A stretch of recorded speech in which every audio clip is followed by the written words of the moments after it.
ஹல்லேலூயா. ஆண்டவராகிய இயேசு கிறிஸ்துவின் விலையேற பெற்ற நாமத்தினாலே இந்த நல்ல மாலை வேளையிலும் தெய்வ சமூகத்துக்கு வந்திருக்கிற உங்கள் யாவரையும் அன்போடு வாழ்த்துகிறோம். கர்த்தர் உங்கள் எல்லாரையும் ஆசீர்வதிப்பாராக. இந்த 2வது நாள் மாலை கூட்டத்திலும் தெய்வத்தை தேடி வந்திருக்கிற உங்கள் ஒவ்வொருவரையும் கர்த்தர் ஆசீர்வதிப்பாராக. ஆண்டவர் நமக்கு நாளைக்கு பரிசுத்த ஆராதனை இருக்கிறது, கர்த்தருடைய பந்தியெல்லாம் இருக்கிறது.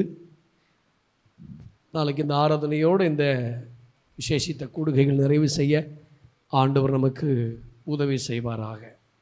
இந்த 2024 வருஷத்தில் இந்த அருமையான திருச்சபையோடு வந்து இணைந்து ஊழியம் செய்வதற்கு ஆண்டவர் தந்த நல்ல வாய்ப்புக்கும் அருமையான பாஸ்டர் பயஸ் அவர்கள் என்னை அழைத்த அழைப்புக்கும் ஆண்டவருக்கும் பாஸ்டருக்கும் உள்ளத்தின் ஆழத்திலிருந்து நன்றி சொல்கிறேன்.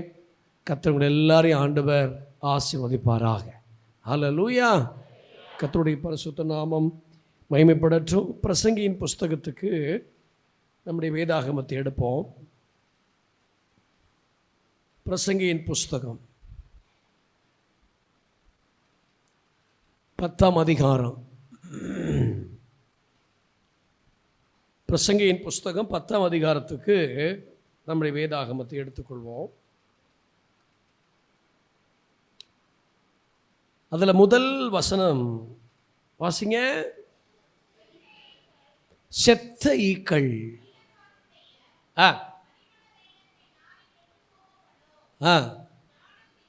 ஞானத்திலும் கனத்திலும் பேர் பெற்றவனை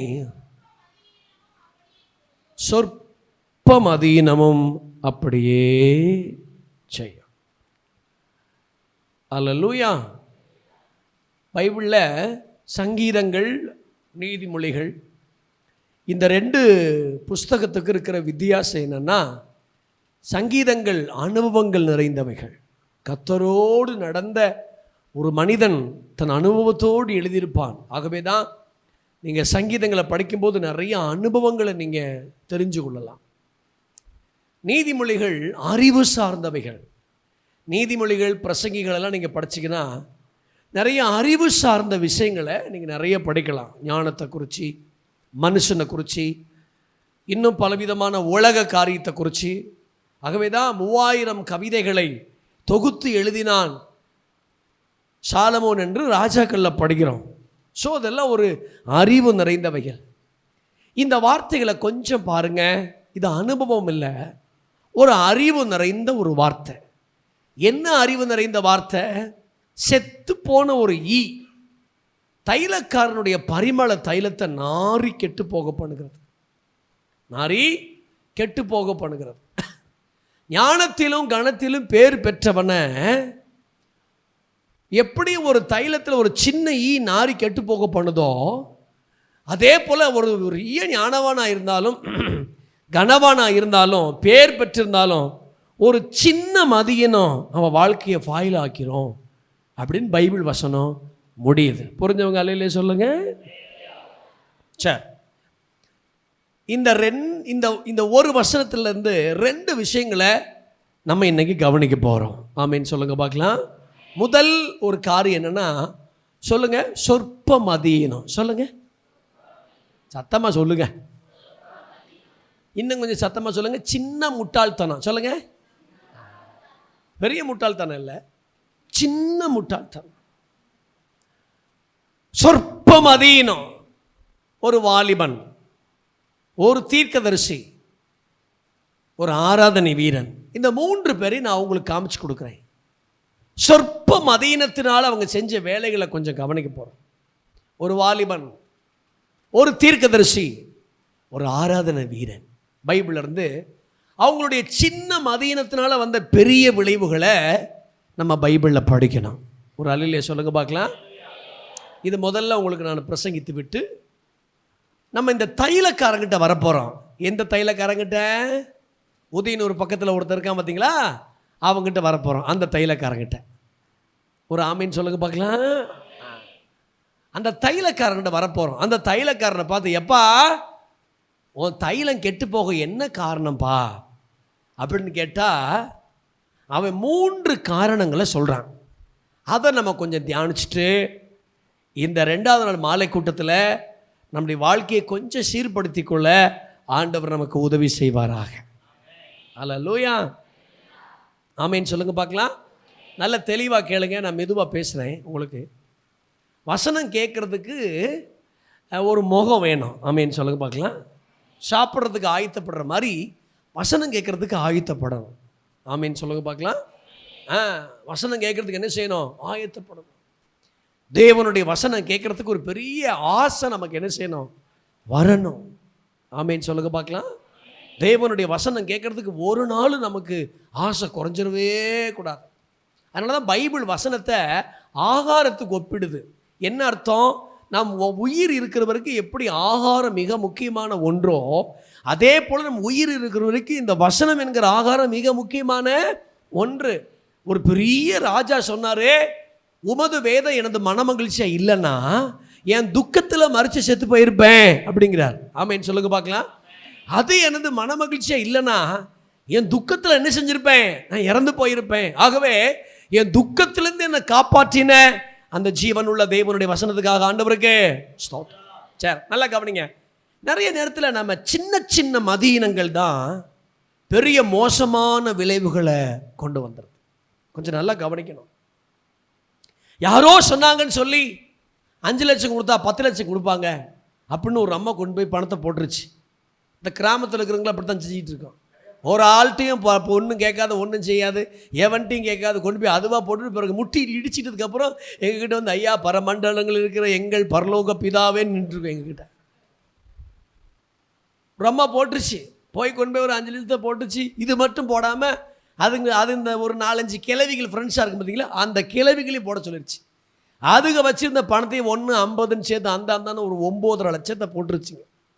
போட்டு எல்லாத்தையும் சுருட்டிட்டு ஓடிட்டான் ஒருத்தன். இந்த அம்மா வந்து ஐயா எங்களை காப்பாற்றுங்க. ஏசுநாதர் உன்னைய போட சொன்னாரா? பாஸ்டர் உன்னைய போட சொன்னாரா? இல்லை வருன்னு சொன்னாங்க. நம்ம எப்பவுமே ஒன்று கிடைக்கிது, ஒன்று எடுத்தால் ஒன்று ஃப்ரீ, நான் உடனே ஓடிடுறேன். பார்த்தீங்களா, பேரிச்சம்பழம் பாக்கெட் வாங்கும்போது கூட பை 1 get 1 தான் வாங்குகிறோம். பார்த்துருக்கீங்களா? 2 பேரிச்சம்பழம் பாக்கெட் இருக்கும், பை 1 get 1 அதுதான் வாங்குகிறோம். பவுடர் டப்பா வாங்கும்போது கூட அது ஒன்று வாங்கினா இலவசமாக. அப்படி அந்த இலவச புத்தி நமக்கு இருக்குது பாருங்கள். ஒரு சின்ன மதியினம், யாரோ ஒருத்தன் ஆசை கட்டிட்டான், 9 லட்ச ரூபா போச்சு. அதுவும் அந்த அம்மா யாரோ சொல்லியிருக்காங்க, ஏசுநாதர்கிட்ட போ திருப்பி கொடுத்துருவோம். அது வந்து 2 வருஷம் சர்ச்சைக்கு வந்துச்சு, திருப்பி வரலையே, போயிடுச்சு அதுவும் திருப்பி. சொற்ப மதியினம். நான் கல்யாணம் பண்ணுறவங்களுக்கெல்லாம் சொல்கிறேன், காத்திருந்தாவது நல்ல பிள்ளையை கல்யாணம் பண்ணுங்க. கையை உயர்த்தி ஆமேன்னு சொல்லுங்க பார்க்கலாம். காத்திருந்தா கூட ஒரு நல்ல பிள்ளையை கல்யாணம் பண்ணுங்க. அழகுக்கு வெள்ளை தோலுக்கெல்லாம் முக்கியத்துவம் கொடுக்காதீங்க. எல்லாம் கொஞ்ச நாள் ஆனதுக்கப்புறம் எல்லாம் அதன் வேலையை காட்ட ஆரம்பித்தோம். ஒரு பிள்ளையை பத்துட்டிங்கன்னா அவ்வளோதான். 2வது பிள்ளை அது சிசரியன் ஆயிடுச்சுன்னா பழைய சோறு தான் நீங்கள். ஆமேன்னு சொல்லுங்க பார்க்கலாம். அதனால் ஒரு பெரிய அழகெல்லாம் கிடையாது. புத்தி உள்ள ஸ்திரியா ரட்சிக்கப்படுமா, ஜெபம் பண்ணுமா. இந்த சபை போதகர் என்ன சொல்கிறாரு? ஏம்மா, நான் கோயம்புத்தூர் பக்கத்தில் இருக்கிற சோமனூருக்கு போன வருஷம் நவம்பருக்கு மீட்டிங் போயிருந்தேம்மா. 3 நாள் கூட்டம்.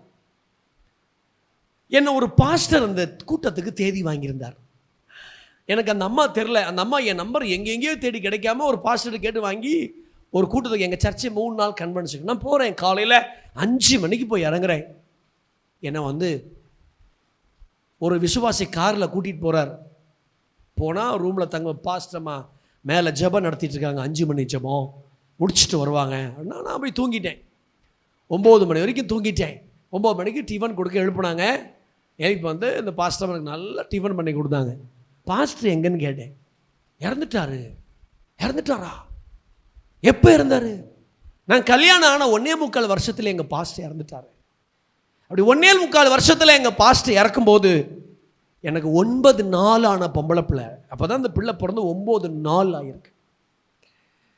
9 நாள். இந்த ஃபேன் ஆஃப் பண்ணிடுங்க பாஸ்டர்.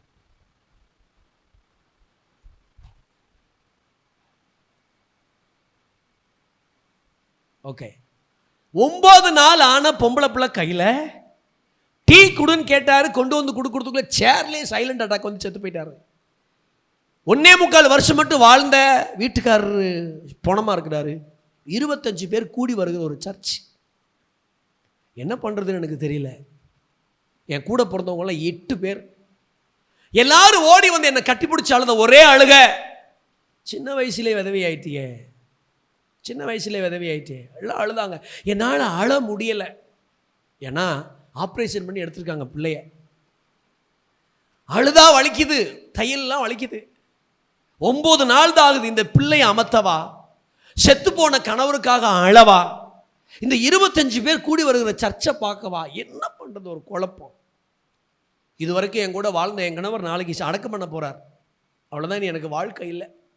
இளம் வயசில் இந்த கவுண்டர்களுக்கு மத்தியில் ஊழியம் செஞ்ச எனக்கு, வந்த எனக்கு, மார்த்தாண்டத்தை சேர்ந்த நான் இங்கே வந்து ஊழியம் செஞ்ச எனக்கு வீட்டுக்காரர் இறந்து போனார். என்ன பண்ணுறதுன்னு தெரில. அடக்கம் பண்ண போகிறதுக்கு முன்னாடி ஒரு தேவ பிரசன்னம் அந்த அம்மாவை சந்திச்சது. 3 தீர்மானங்களை எடுத்தார்கள். சவப்பெட்டிக்கு முன்னாடி கொண்டு போய் கல்லறையில் வைக்கிறதுக்கு முன்னாடி 3 தீர்மானம். ஆண்டவரே, 1, இன்னொரு கல்யாணம் பண்ண மாட்டேன். 2, இந்த ஊரை விட்டு போக மாட்டேன். 3, இந்த ஊழியத்தை விட மாட்டேன். இந்த 3 தீர்மானம் எடுத்த பிறகு வீட்டுக்காரர் கொண்டு போய் அடக்கம் பண்ணிட்டாங்க. அந்த அம்மா ஊழியத்தை பொறுப்படுத்துச்சு, நடத்துச்சு. இன்றைக்கி அந்த சர்ச்சில் 450 பேர் கூடி வர்றாங்க. ஆமேன்னு சொல்லுங்க பார்க்கலாம். 450 பேர்.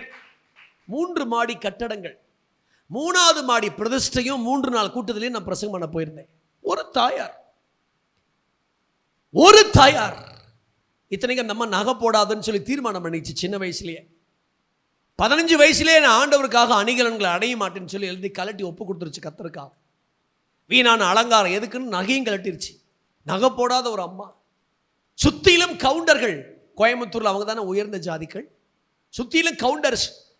இதை நடுவில் இந்த ஊழியத்தை கட்டி எழுப்புவது என்பது சாதாரணமான விஷயம் இல்லை. ஆனால் வீட்டுக்காரர் பிரிஞ்சு போனாலும் கர்த்தர் கூட இருந்து அந்த அம்மாவுடைய 3 மாடி கட்டடம்.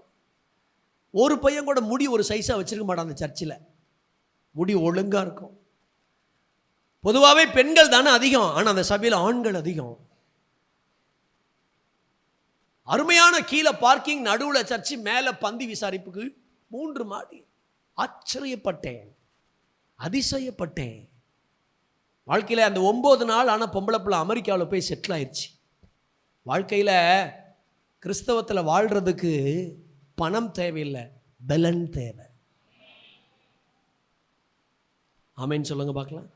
கிறிஸ்தவத்துக்கு வாழ்கிறதும் கிறிஸ்துவுக்காக வாழ்கிறதுக்கும் பணம் தேவையில்லை, பலன் தேவை. அந்த அம்மாவுக்கு 1.25 வருஷம் ஆன ஒரு புருஷன் தன் கையை விட்டு போனா கூட அந்த ஊழியத்தை எடுத்து செய்வதற்கு அந்த அம்மா கிட்ட இருந்தது பணம் இல்லை, ஒரு ஆவிக்குரிய பலன். கரங்களை உயர்த்தி ஆமேன்னு சொல்லுங்க பார்க்கலாம். பக்கத்தில் கேளுங்க, வெளியே பார்க்க நல்லா இருக்கிறீங்களே, உள்ள பலன் இருக்கா?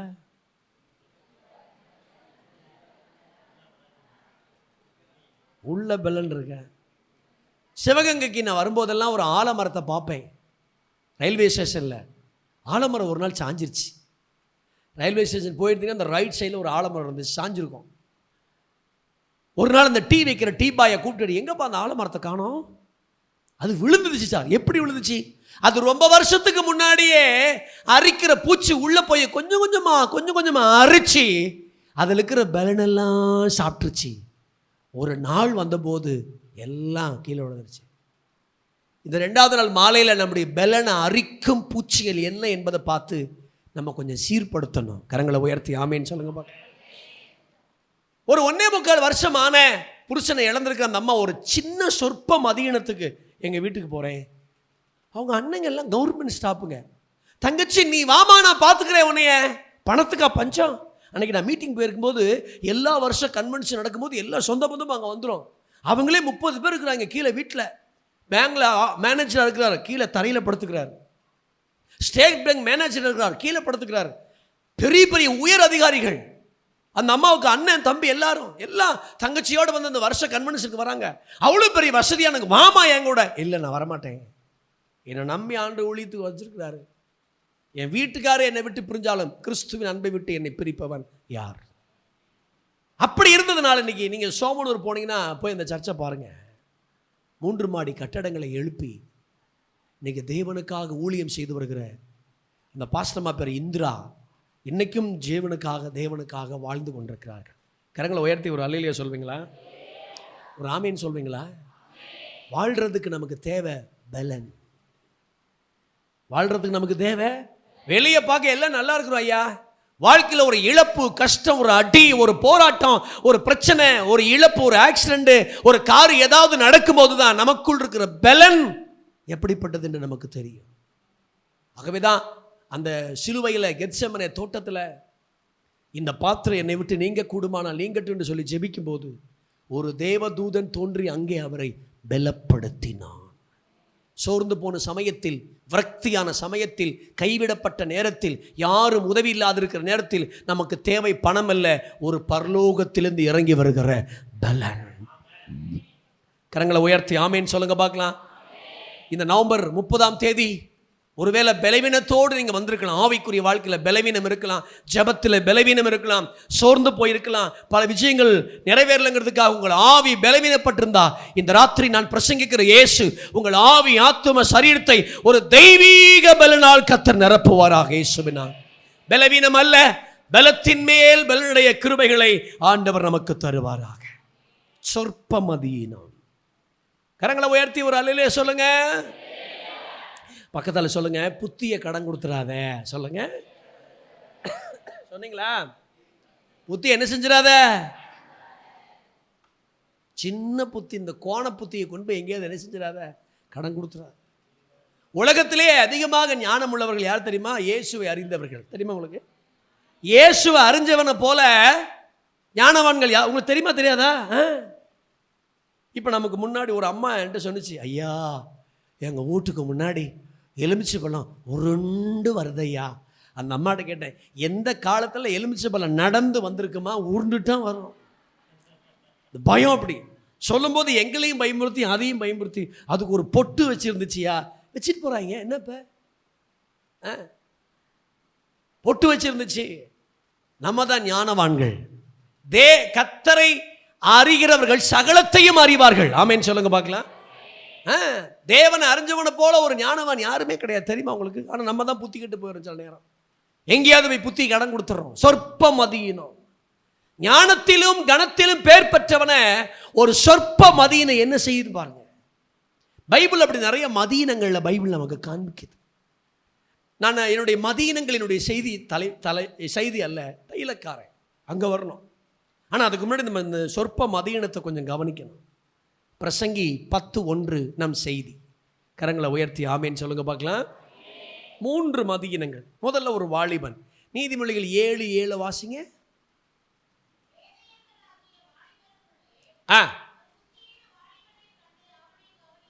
இப்போ நம்ம எல்லாரும் ஒரு வாலிபனை கவனிக்க போறோம். ஐயா அம்மா, பேதையர்களாகிய வாலிபர்களுக்குள்ளே ஒரு மதியினனான வாலிபன். எல்லாரும் என்ன கவனிங்க. இந்த வாலிபனுக்கு 3 நம்பகத்தன்மையான வார்த்தைகள் சொல்லப்படுகிறது. நல்லா கவனிங்க. இந்த வாலிபன் சந்துல போனான். எத்தனாவது வசனம்? 9வது வசனம் பாருங்க. எத்தனை ரோடு இருக்கு, எத்தனை வழி இருக்குது. கரெக்டாக எங்கே தான் போகிறான்? சந்தில் தான் போகிறான். சில பேருக்கு நிறைய பாதை இருக்கும், ஆனால் அந்த சந்து, அந்த குழி, அந்த சந்தில் போனில அந்த சந்துக்குழி ஒரு தெருவு போறியா? தெருவுக்குள்ள அவள் வீடு. எப்படி வசனத்துக்காக ஆண்டவருக்கு சோத்திரம். கரங்களை உயர்த்தி ஆமேன்னு சொல்லுங்க பார்க்கலாம். பாருங்க, 3 காரியத்தை பாருங்க. 1 சந்து, தெருவில் அந்த வீடு. அந்த வழியா போனா ஒருத்தன் அங்கே நிற்கிறா. அவன் 3 நம்பகத்தன்மையான வார்த்தையை சொல்றா. 1, புருஷன் வீட்டிலே இல்லை. 2, அவள் தூர பிரயாணம் போனான். 3, குறிக்கப்பட்ட நாளுக்கு திரும்பி வருவான். 4, பணப்பைய கையிலே கொண்டு போனான். இருக்கா? எத்தனாவது வசனம்? 19 போடுங்கம்மா. புருஷன், ஒரு பெண்ணின் பரிசுத்தம் எப்ப தெரியும்னா வீட்டுக்காரர் வீட்டில் இல்லாத இருக்கும் போது. என்ன ஒரு பொம்பளையால அல்ல சொல்லல? இல்லையா? முழுங்கிட்டீங்களாம்மா? வீட்டுக்கார் இருக்கும்போது, ஆட்கள் இருக்கும் போதெல்லாம் பெரிய விஷயம் இல்லை. வீட்டில் புருஷ வீட்டில் இல்லாத இருக்கும் போது, அவன் சொல்ல தூர பிரயாணம் போயிட்டான், பணப்பைய கையில கொண்டு போயிட்டான், குறிக்கப்பட்ட நாளுக்கு தான் திரும்பி வருவான். இதனுடைய அர்த்தம் என்ன தெரியுமா? நீ பயப்பட வேண்டாம். நம்ம 2 பேர் தப்பு செஞ்சிட்டு இருக்கும்போது வீட்டுக்காரர் வந்து கட்டிப்பிடிச்சு அடிச்சு கொண்டு வரணும், பயப்பட வேண்டாம்னு சொல்லி ஒரு நம்பகத்தன்மையை தரான். புத்திய கடன் கொடுத்த ஒரு வாலிபன், சொற்ப மதியினம். அவள் சொன்னானே அப்படிங்கிறதுக்காக ஒரு சொற்ப மதியினம். பைபிள் சொல்லுது, ஒரு மாடு அடிக்கப்படும்படி போகிறது போல. அது எத்தனாவது வசனம்? 20 போடுங்கம்மா. அந்த 22 22 போடுங்கம்மா. உடனே அவள் பின்னே ஒரு மாடு அடிக்கப்படும்படி செல்வது போலும், ஒரு மூடன் விலங்கிடப்பட்டு தண்டனைக்கு போவது போலும். 23 போடுங்க. ஒரு குருவி ஒரு தன் பிராணனை வாங்கும் கன்னியை பாருங்க. 3 பொருள் ஆண்டு சொல்றார். முதல் என்னது? மாடு. 2வது என்னது? மூடன். 3வது என்னது? ஒரு குருவி. மாடு எப்படியா? அடிக்கப்படுறது போல. அடிக்கப்படுற மாடு ஏதாவது தெரியுமா? தெரியாது.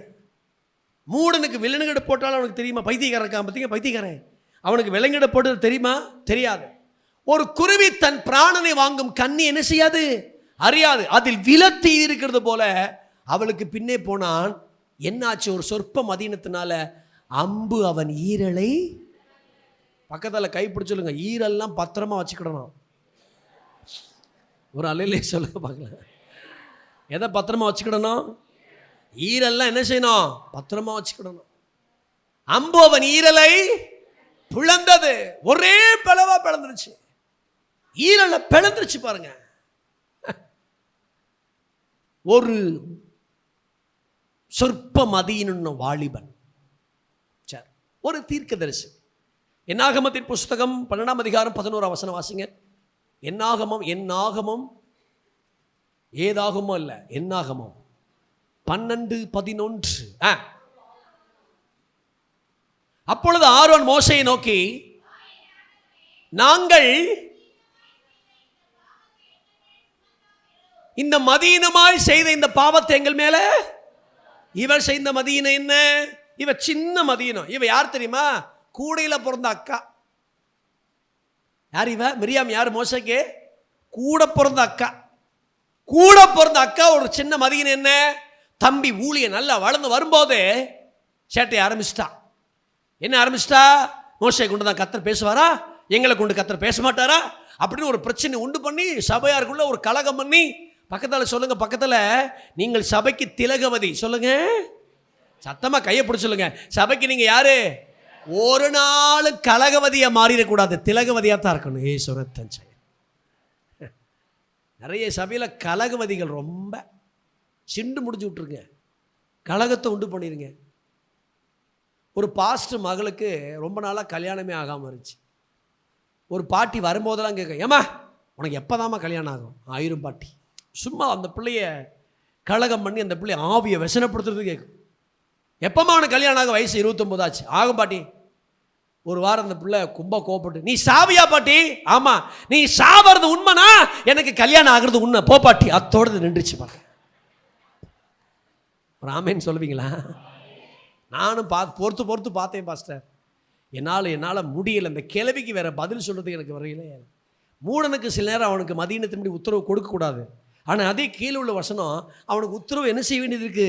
கொடுக்க வேண்டியதா. பார்த்தீங்களா?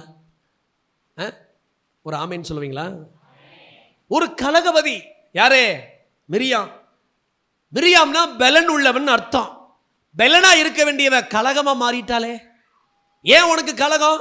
ஐயா, ஊழியங்கள் சபைகள்லாம் வளர்ந்து வரும்போது யாராவது சில பேர் கலகம் பண்ணிடுவாங்க தெரியுமா உங்களுக்கு? யாராவது செஞ்சிருவாங்க. ஏதாவது சில கலகங்கள். காணாததை கண்டென்னும், கேளாததை கேட்டேன்னும், பார்க்காததை பார்த்தேனும். நீங்க ஆசீர்வதிக்கப்படும் போது பாருங்க, உங்களை குறித்து தேவையில்லாத பேசுவாங்க. நீங்க நல்ல வீடு கட்டியிருப்பீங்க, உங்க கஷ்டம் உங்களுக்கு தான் தெரியும். ஆனா எத்தனை பேர் தெரியுமா புலம்பி தள்ளுவான். அதெல்லாம் இந்துக்காரன் அவ்வளோ பேரும் சொரக்காயில் 4 பக்கம் பொட்டு வச்சு தொங்க விட்டுறான், இதையாவது பார்த்துட்டு போடான்னு சொல்லி. பூசணிக்காய் நமக்கு தெரிய மாட்டேங்குது பாருங்க, பூசணிக்காயா சொரக்காயான்னு. பார்த்தீங்களா? ஒரு சகோதரன் தானே அவன். யாரு? மோசே. வளர்ந்து வந்தா உனக்கு லாபம் தானே. உடனே வளர்ந்து வரும்போது என்ன இப்படி வளர்ந்து வர்றான்? இதுவரைக்கும் நான் ஒரு தீர்க்கதரிசியாய் இருந்து கொண்டிருந்தானே, இப்போ என்ன தாண்டி சபையில் உங்களுக்கு சில பொறுப்புகளை பாஸ்டர் கொடுத்துருக்கும் போது அந்த பொறுப்பை இன்னொரு ஆளுக்கு நீங்கள் தரும்போது அப்போதான் நீங்கள் யாருன்னே உங்களுக்கு தெரியும். இது வரைக்கும் பாட்டு பாடிக்கிட்டே இருந்த இந்த சகோதரிக்கு மைக்கை பிடுங்கி இன்னொரு ஆள்கிட்ட கொடுத்தா அது உருன்னு பார்க்குது, மைக்கு வேலை செய்யாமல் போவதாக. சபையில் மூப்பரா சில பேர் வச்சிருப்பாங்க, வயசுக்கு தகுந்து அனுபவத்தை வந்து திடீர்னு சரி இவங்களை கொஞ்சம் ரொம்ப நாள் வச்சுட்டோம், கொஞ்சம் அந்த பதவியை கொடுக்கலாம் அப்படின்னு சொல்லி கொஞ்சம் அதை மாற்றி கொடுத்தா அவர் அன்னையிலேருந்து ஓரமாக உட்காந்துக்குவார்.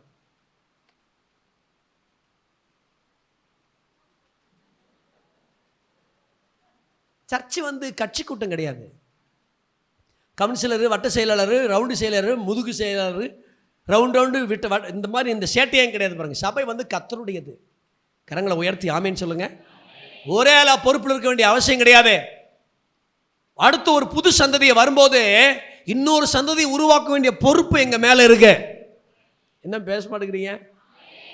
சில பேர் இந்த மூத்த விசுவாசிகள் என்ன தெரியுமா ஒரு குறை, பாஸ்டருக்கு இப்பெல்லாம் எங்களை கண்ணே தெரிய மாட்டேங்குது, எங்களை கண்டுக்கவே மாட்டேங்கிறார், புதுசா வந்தவங்க தான் ரொம்ப பெருசா தெரியுதா உங்களுக்கு. நான் உங்களுக்கு கேட்குறேன், நீங்களும் ஒரு காலத்தில் புதுசாக வரும்போது நான் உங்களுக்கு பெருசாக தெரிஞ்சுதானே? என்ன அர்த்தம்? இப்போ அவங்க புதுசாக வந்திருக்கிறாங்க. எங்களுடைய பாருங்க, ஒரு புதுசாக பிறந்த குழந்தைக்கு ஏற்கனவே ஒரு பிள்ளைக்கு 3 வயசாச்சு, 5 வயசில் வீட்டில் ஒரு பிள்ளை இருக்குது, இப்போ ஒரு பிள்ளை குழந்தை பிறந்திருக்கு. உங்கள் கவனம் அதிகமாக யார் மேலே இருக்கும்? பால் ஊட்டணும், செரலாக் கொடுக்கணும், அது எப்போ தூங்குமா தெரியாது, அது கூட இருக்கணும். இப்போ இந்த பிள்ளை நினைக்குது இது என்னது எங்கள் அம்மா என்னையை கவனிக்கவே மாட்டேங்குதுன்னா இது அறிவில்லாத பிள்ளை தானே. நான் அந்த பிள்ளை சொல்கிறேன், இதுக்கு இன்னும் சூடு இல்லை, சொர்ணம் இல்லை தானே, இதுக்கு சுத்தமாக அறிவில் இல்லை, ஏதோ இந்த அறிவை ஏதோ ஒரு நாய் நக்கிருச்சு இல்லை, ஆமாவா இல்லையா? அறிவே கிடையாது பார்த்தீங்களா அதுக்கு. ஏன் அது உன் தம்பி தான், உன் கூட தான் விளையாட போகிறான். கொஞ்ச நாள் கழிச்சு அவனை உருவாக்க வேண்டியது இருக்கு, அவனுக்கு அடிக்கடி பால் கொடுக்க வேண்டியது இருக்கு, அவனை அடிக்கடி பார்க்க வேண்டியது இருக்குன்னா உனக்கு ஏன் புரிய மாட்டேங்குதே? அம்மா என்னைய கண்டுக்கிறதே இல்லை, உன்னையத்தாண்டா மொத கண்டுக்கிட்டாங்க, உன்னையத்தாண்டா மொத வளர்த்தாங்க. பலன் உள்ளவைகளுக்கு அல்ல, பலவீனம் உள்ளவைகளுக்கு எங்க பலன்கள் செலவழிக்கப்பட வேண்டும். ஆமேன்னு சொல்லுங்க பார்க்கலாம். இப்போ நீங்க ஒரு லெவலுக்கு நீங்க வந்துட்டீங்க, ஒரு குறிப்பிட்ட ஸ்டேஜுக்கு நீங்க வந்துட்டீங்க. இனி நீங்களே ஜெபம் பண்ணி வளர்ந்துக்கலாம், நீங்களே ஆண்டவருக்குள்ள வளர்ந்துக்கலாம், நீங்களே தெய்வத்துக்குள்ள வளர்ந்துக்கலாம். உங்களுக்கு இது ஒரு ஆள் தேவையில்லை. காரணம் என்ன? உங்களை உருவாக்கிட்டோம். இப்போ புதுசாக ஒரு கூட்டம் வந்திருக்கு, அந்த கூட்டத்து மேலே எங்கள் கவனம் வைக்கிறோம். எங்கள் வீட்டுக்கே வரமாட்டேங்கிறாரு, ஓயாம தானே வந்தோம், இப்போ வந்து உங்களை பலப்படுத்தியாச்சுல. இப்போ சில வீடுகளுக்கு நாங்கள் போக வேண்டியது இருக்குது, அவங்கள போய் சந்திக்க வேண்டியது இருக்குது. சபையில் இருக்கும் மகா பெரிய தவறான புரிந்து கொள்ளுதலில் இது மகா பெரிய தவறான புரிந்து கொள்ளுதல். இப்போ அவங்கள பலப்படுத்த வேண்டியது இருக்குல்ல, புதுசாக வந்து அவங்களுக்கு சத்தியம் சொல்ல வேண்டியது இருக்குல்ல, புதுசாக வந்த முதல்ல அவங்களுக்கு சாப்பாடு கொடுக்க வேண்டியது இருக்குல்ல, புதுசாக வந்தவங்க முதல்ல அவங்களுக்கு ஜெபம் பண்ண வேண்டியது இருக்குல்ல, புதுசாக வந்தவங்க போய் விசாரிக்க வேண்டியது இருக்குல்ல, அன்னைக்கே சாயங்காலம் அவங்க வீட்டுக்கு போக வேண்டியது இருக்குல்ல, அவங்க வீட்டில் ஒரு கல் நடந்தால் முதல்ல நம்ம போட்டு பார்க்க வேண்டியது இருக்குல்ல. இப்போலாம் எங்களை கண்ணுக்கே தெரியல, உன் பிள்ளை 2 பிள்ளைக்கு தான் கல்யாணம் முடிச்சாச்சு இல்லை, இனி உனக்கு தான் கல்யாணம் பண்ணி வைக்கணும் அப்படின்னு மறுபடியும்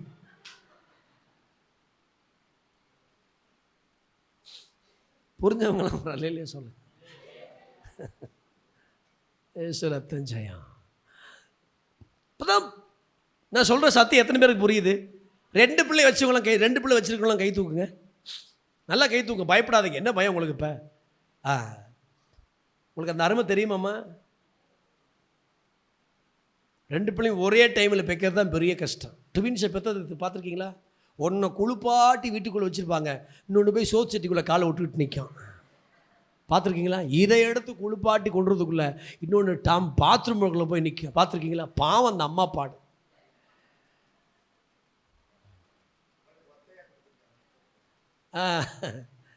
அப்போ ஒரு 5 வருஷத்துக்கு முன்னாடி இருக்கிற பிள்ளை இப்போ பிறக்கிற பிள்ளைக்கு வித்தியாசம் இருக்கா இல்லையா?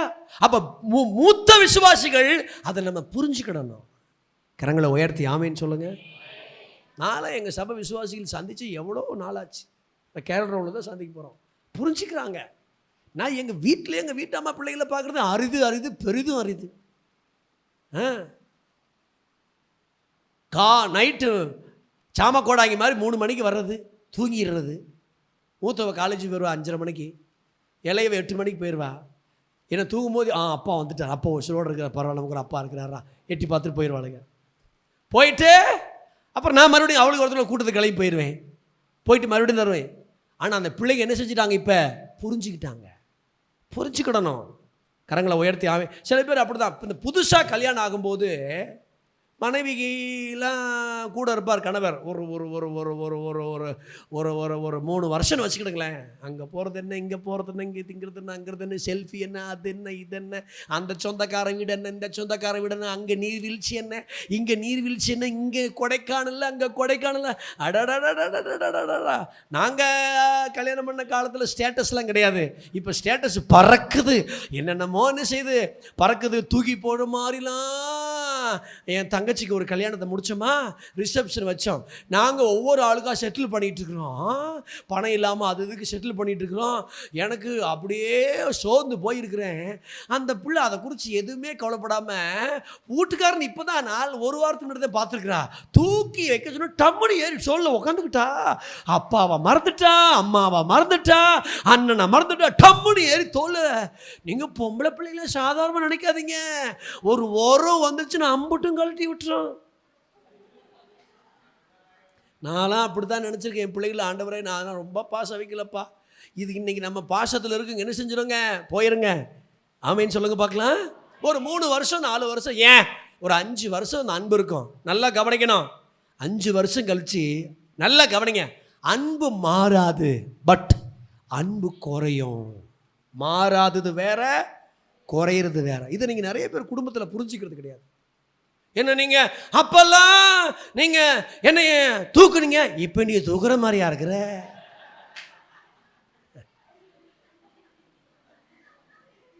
அன்பு மாறாது, எதிர்பார்ப்பு. அப்பெல்லாம் என்ன நீங்கள் தூக்குனீங்க, இப்போ நீங்கள் என்ன செய்ய மாட்டேங்கிறீங்க, தூக்க மாட்டேங்கிறீங்க. தூக்குற மாதிரியா நீங்கள் இருக்கிறீங்க. வலது புறத்தில் இடது புறத்தில் இடங்கொண்டு பெருகி இருக்கிறீங்க. எப்படி தூக்குறது? அவர் யாரு பெற்ற பிள்ளையோன்னு போஸ்ட் ஓட்டின பசை மாதிரி இருக்கிறார். அப்படியே தூக்குற மாதிரியா இருக்கீங்க. ஒரு அல்லையிலே சொல்லுங்க சத்தமா. நல்லா கவனிங்க குடும்ப ஸ்திரீகள், கவனிங்க. செய்தி இன்னைக்கு இப்படி போட்டோம். நல்லா கவனிங்க. அன்பு என்ன செய்யாதே, குறையாது. ஆனா என்ன செய்யும், சாரி, அன்பு மாறாது. அன்பு என்ன செய்யும், நீங்க குறையணும். பிள்ளைங்க பெருசாகும் போது குறையும், அது பேர பிள்ளைகள் வரும்போது குறையும், மாறாது. இதை எல்லாரும் ஏற்றுக்கணும். என்னை நீங்கள் முன்ன மாதிரி நேசிக்கிறது இல்லை அப்படின்னு இந்த குற்றச்சாட்டு ஏன் வருதுன்னா, அறிவு.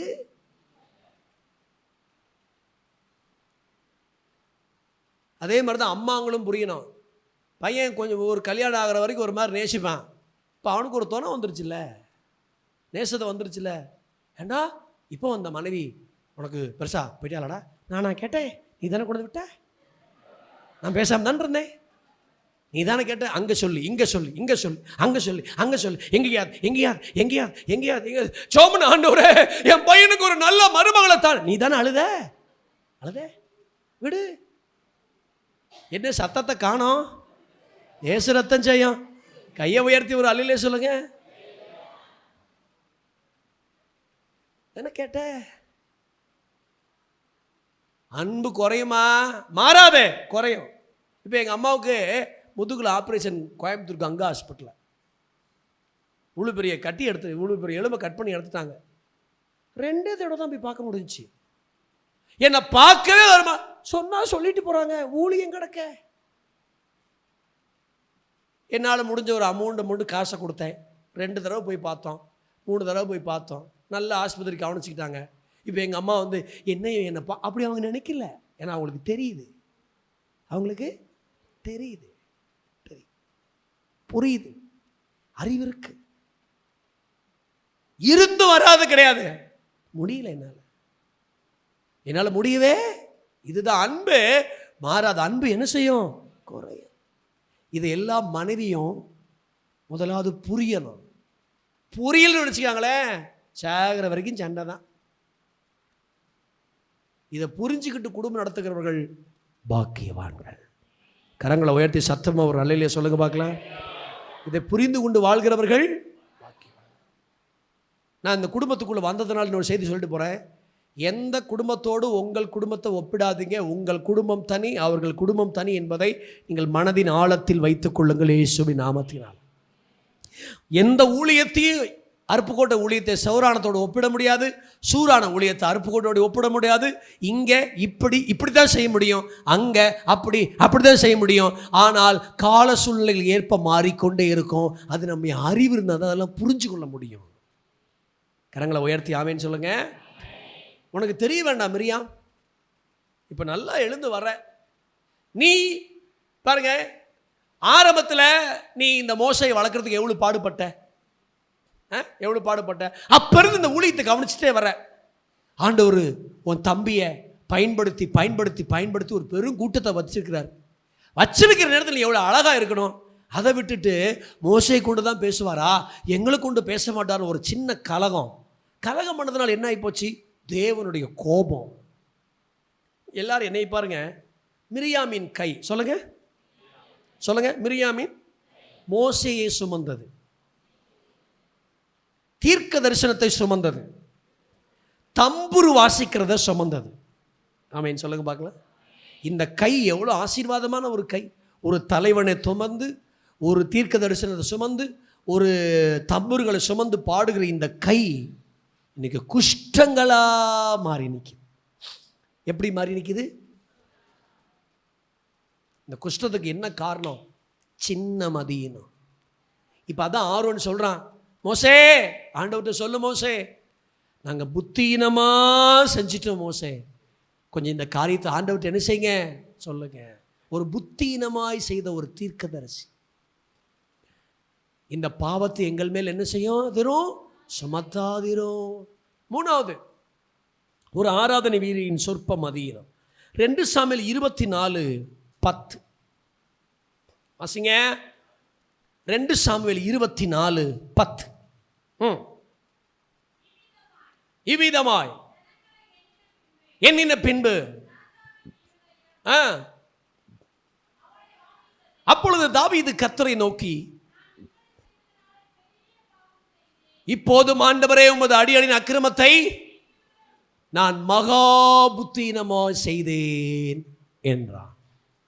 ஒரு ஆராதனை வீரனின் புத்தீனம், இந்த வார்த்தை பாருங்க, மகா புத்தீனமா.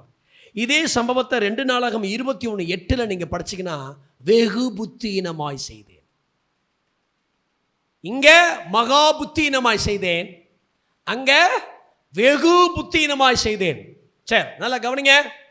இவன் செய்த புத்தீனம் என்ன? நான் நேற்றுக்கு இந்த செய்தி லைட்டா தொட்டேன். ஜனங்கள் நல்லா வளர்ந்து வரும்போது எண்ணினான். அதான் பைபிள் சொல்லுது, இவ்விதமாய் ஜனங்களை எண்ணின பின்பு ராஜாவின் இறுதி என்ன செஞ்சிச்சு? நமக்கு தர்ற ஆஸ்திய பணத்தை பொருளை பார்த்து ஒரு நாள் பெருமைப்பட்டு அது எண்ணக்கூடாது. என்ன பேச மாட்டேங்கிறீங்க? ஒரு நாள் எண்ணக்கூடாது, எண்ணவே கூடாது. நான் கட்டின மகா பெரிய பாபிலோன் அல்லவா, எண்ணக்கூடாது.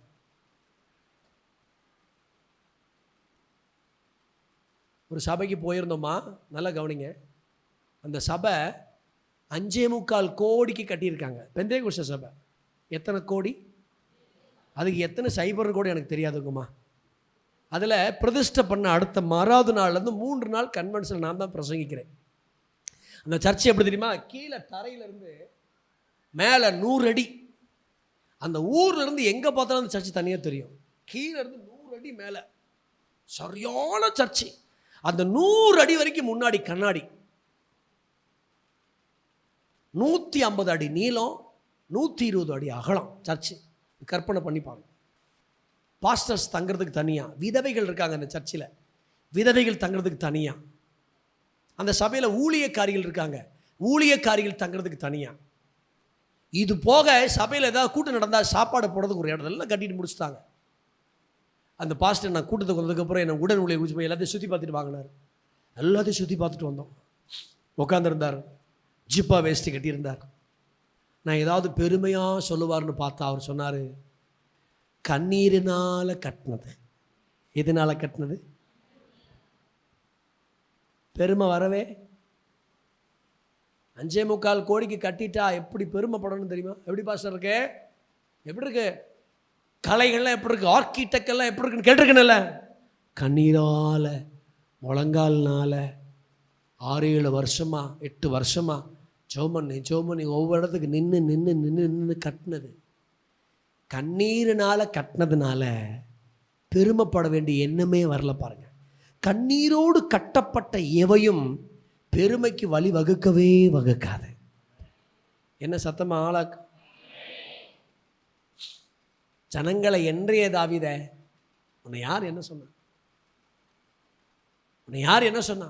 உனக்கு தந்த ஆசீர்வாதத்தை என்றைய அவனை போல நான் இல்லைன்னு மனசுக்குள்ள எண்ணிக்கிட்டு இருக்கிறியே, அவனை போல நான் இல்லை நான் நல்லா இருக்கிறேன்னு சொல்லி மனசுக்குள்ள ஏதோ நினைக்கிறியே. அதனால் அவன் சொன்னான், ஐயோ நான் தெரியாம பண்ணிட்டு ஆண்டவரே, நான் செஞ்ச இந்த புத்தீனமான மதீனமான காரியத்தை கொஞ்சம் மன்னிங்க ஆண்டவரே. சொற்ப மதீனம். ஒரு வாலிபனுடைய அம்பு அவன் ஈரலை பிளந்தது. சொற்ப மதீனம் ஒரு தீர்க்கதரிசியின் கையிலே குஷ்டத்தை கொண்டு வந்துச்சு. சொற்ப மதீனம் 3 பாதகங்களை தாவீதின் வாழ்க்கையில கொண்டு வந்துச்சு. ஆண்டவர் கேட்டார், பஞ்சம் வரணுமா, கொள்ளை நோய் வரணுமா, அது சத்துருக்கள் உன்னை பின்தொடர வேண்டுமா? 3 கேள்வி கேட்டார் இந்த சம்பவத்தில். அப்ப அவன் திருப்பி சொன்னான், ஐயா உங்க கையில் நான் விழுறையான்னு விழுந்தான். ஆமேன்னு சொல்லுங்க பார்க்கலாம். சொல்லுங்க பக்கத்தில் கைப்பிடிச்சி, புத்தியை கடன் கொடுத்துடாதீங்க சொன்னீங்களா? என்ன சொன்னீங்க? புத்தி என்ன செஞ்சிடாதீங்க, கடன் கொடுத்துடாதீங்க. நிறைய பேர் புத்தியை கடன் கொடுத்துக்கிட்டு மண்டையை ஆட்டிக்கிட்டு உட்காந்துட்டு இருக்குதுங்க.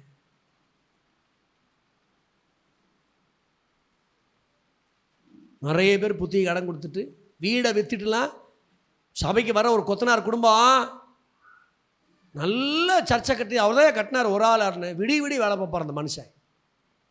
அவரே கட்டினார் அழகா. அதை இதை கடை வாங்கி அவங்க பொண்டாடி அங்கே கடை சேர்த்துருச்சு. ஊரில் வாழவே முடியல. ராத்திரியா 2 வீலரில் என்ன பொருளாக வச்சு கட்ட முடியுமா கட்டிக்கிட்டு ஊரை விட்டே ஓடிட்டாங்க. இன்னைக்கு வரைக்கும் அந்த பாஸ்டருக்கு அந்த குடும்பம் எங்கே இருக்குன்னே தெரியல. சின்ன மதியினம் ஊரை விட்டே ஓட வச்சிருச்சா? நம்முடைய வாழ்க்கையில் ஏற்படுகிற சொற்ப மதியினம் பெரிய விளைவுகளை கொண்டு வந்துடும். ஆகவே தான் இந்த ராத்திரி ஆண்டவர் நம்மளோட பேசுகிறாரு, சின்ன சின்ன மதியினங்களுக்கு கூட நம்முடைய வாழ்க்கையில் இடம் கொடுக்கவே கூடாது. கையை உயர்த்தி ஒரு அல்லையிலே சொல்லுங்க. சரி, தைலக்காரன்ட்ட வருவோம். பிரசங்கி 10:1 எப்படி வாசிக்கிறோம்? செத்த ஈக்கள் போதும் சொல்லுங்க. தைலக்காரன் சொல்லுங்க.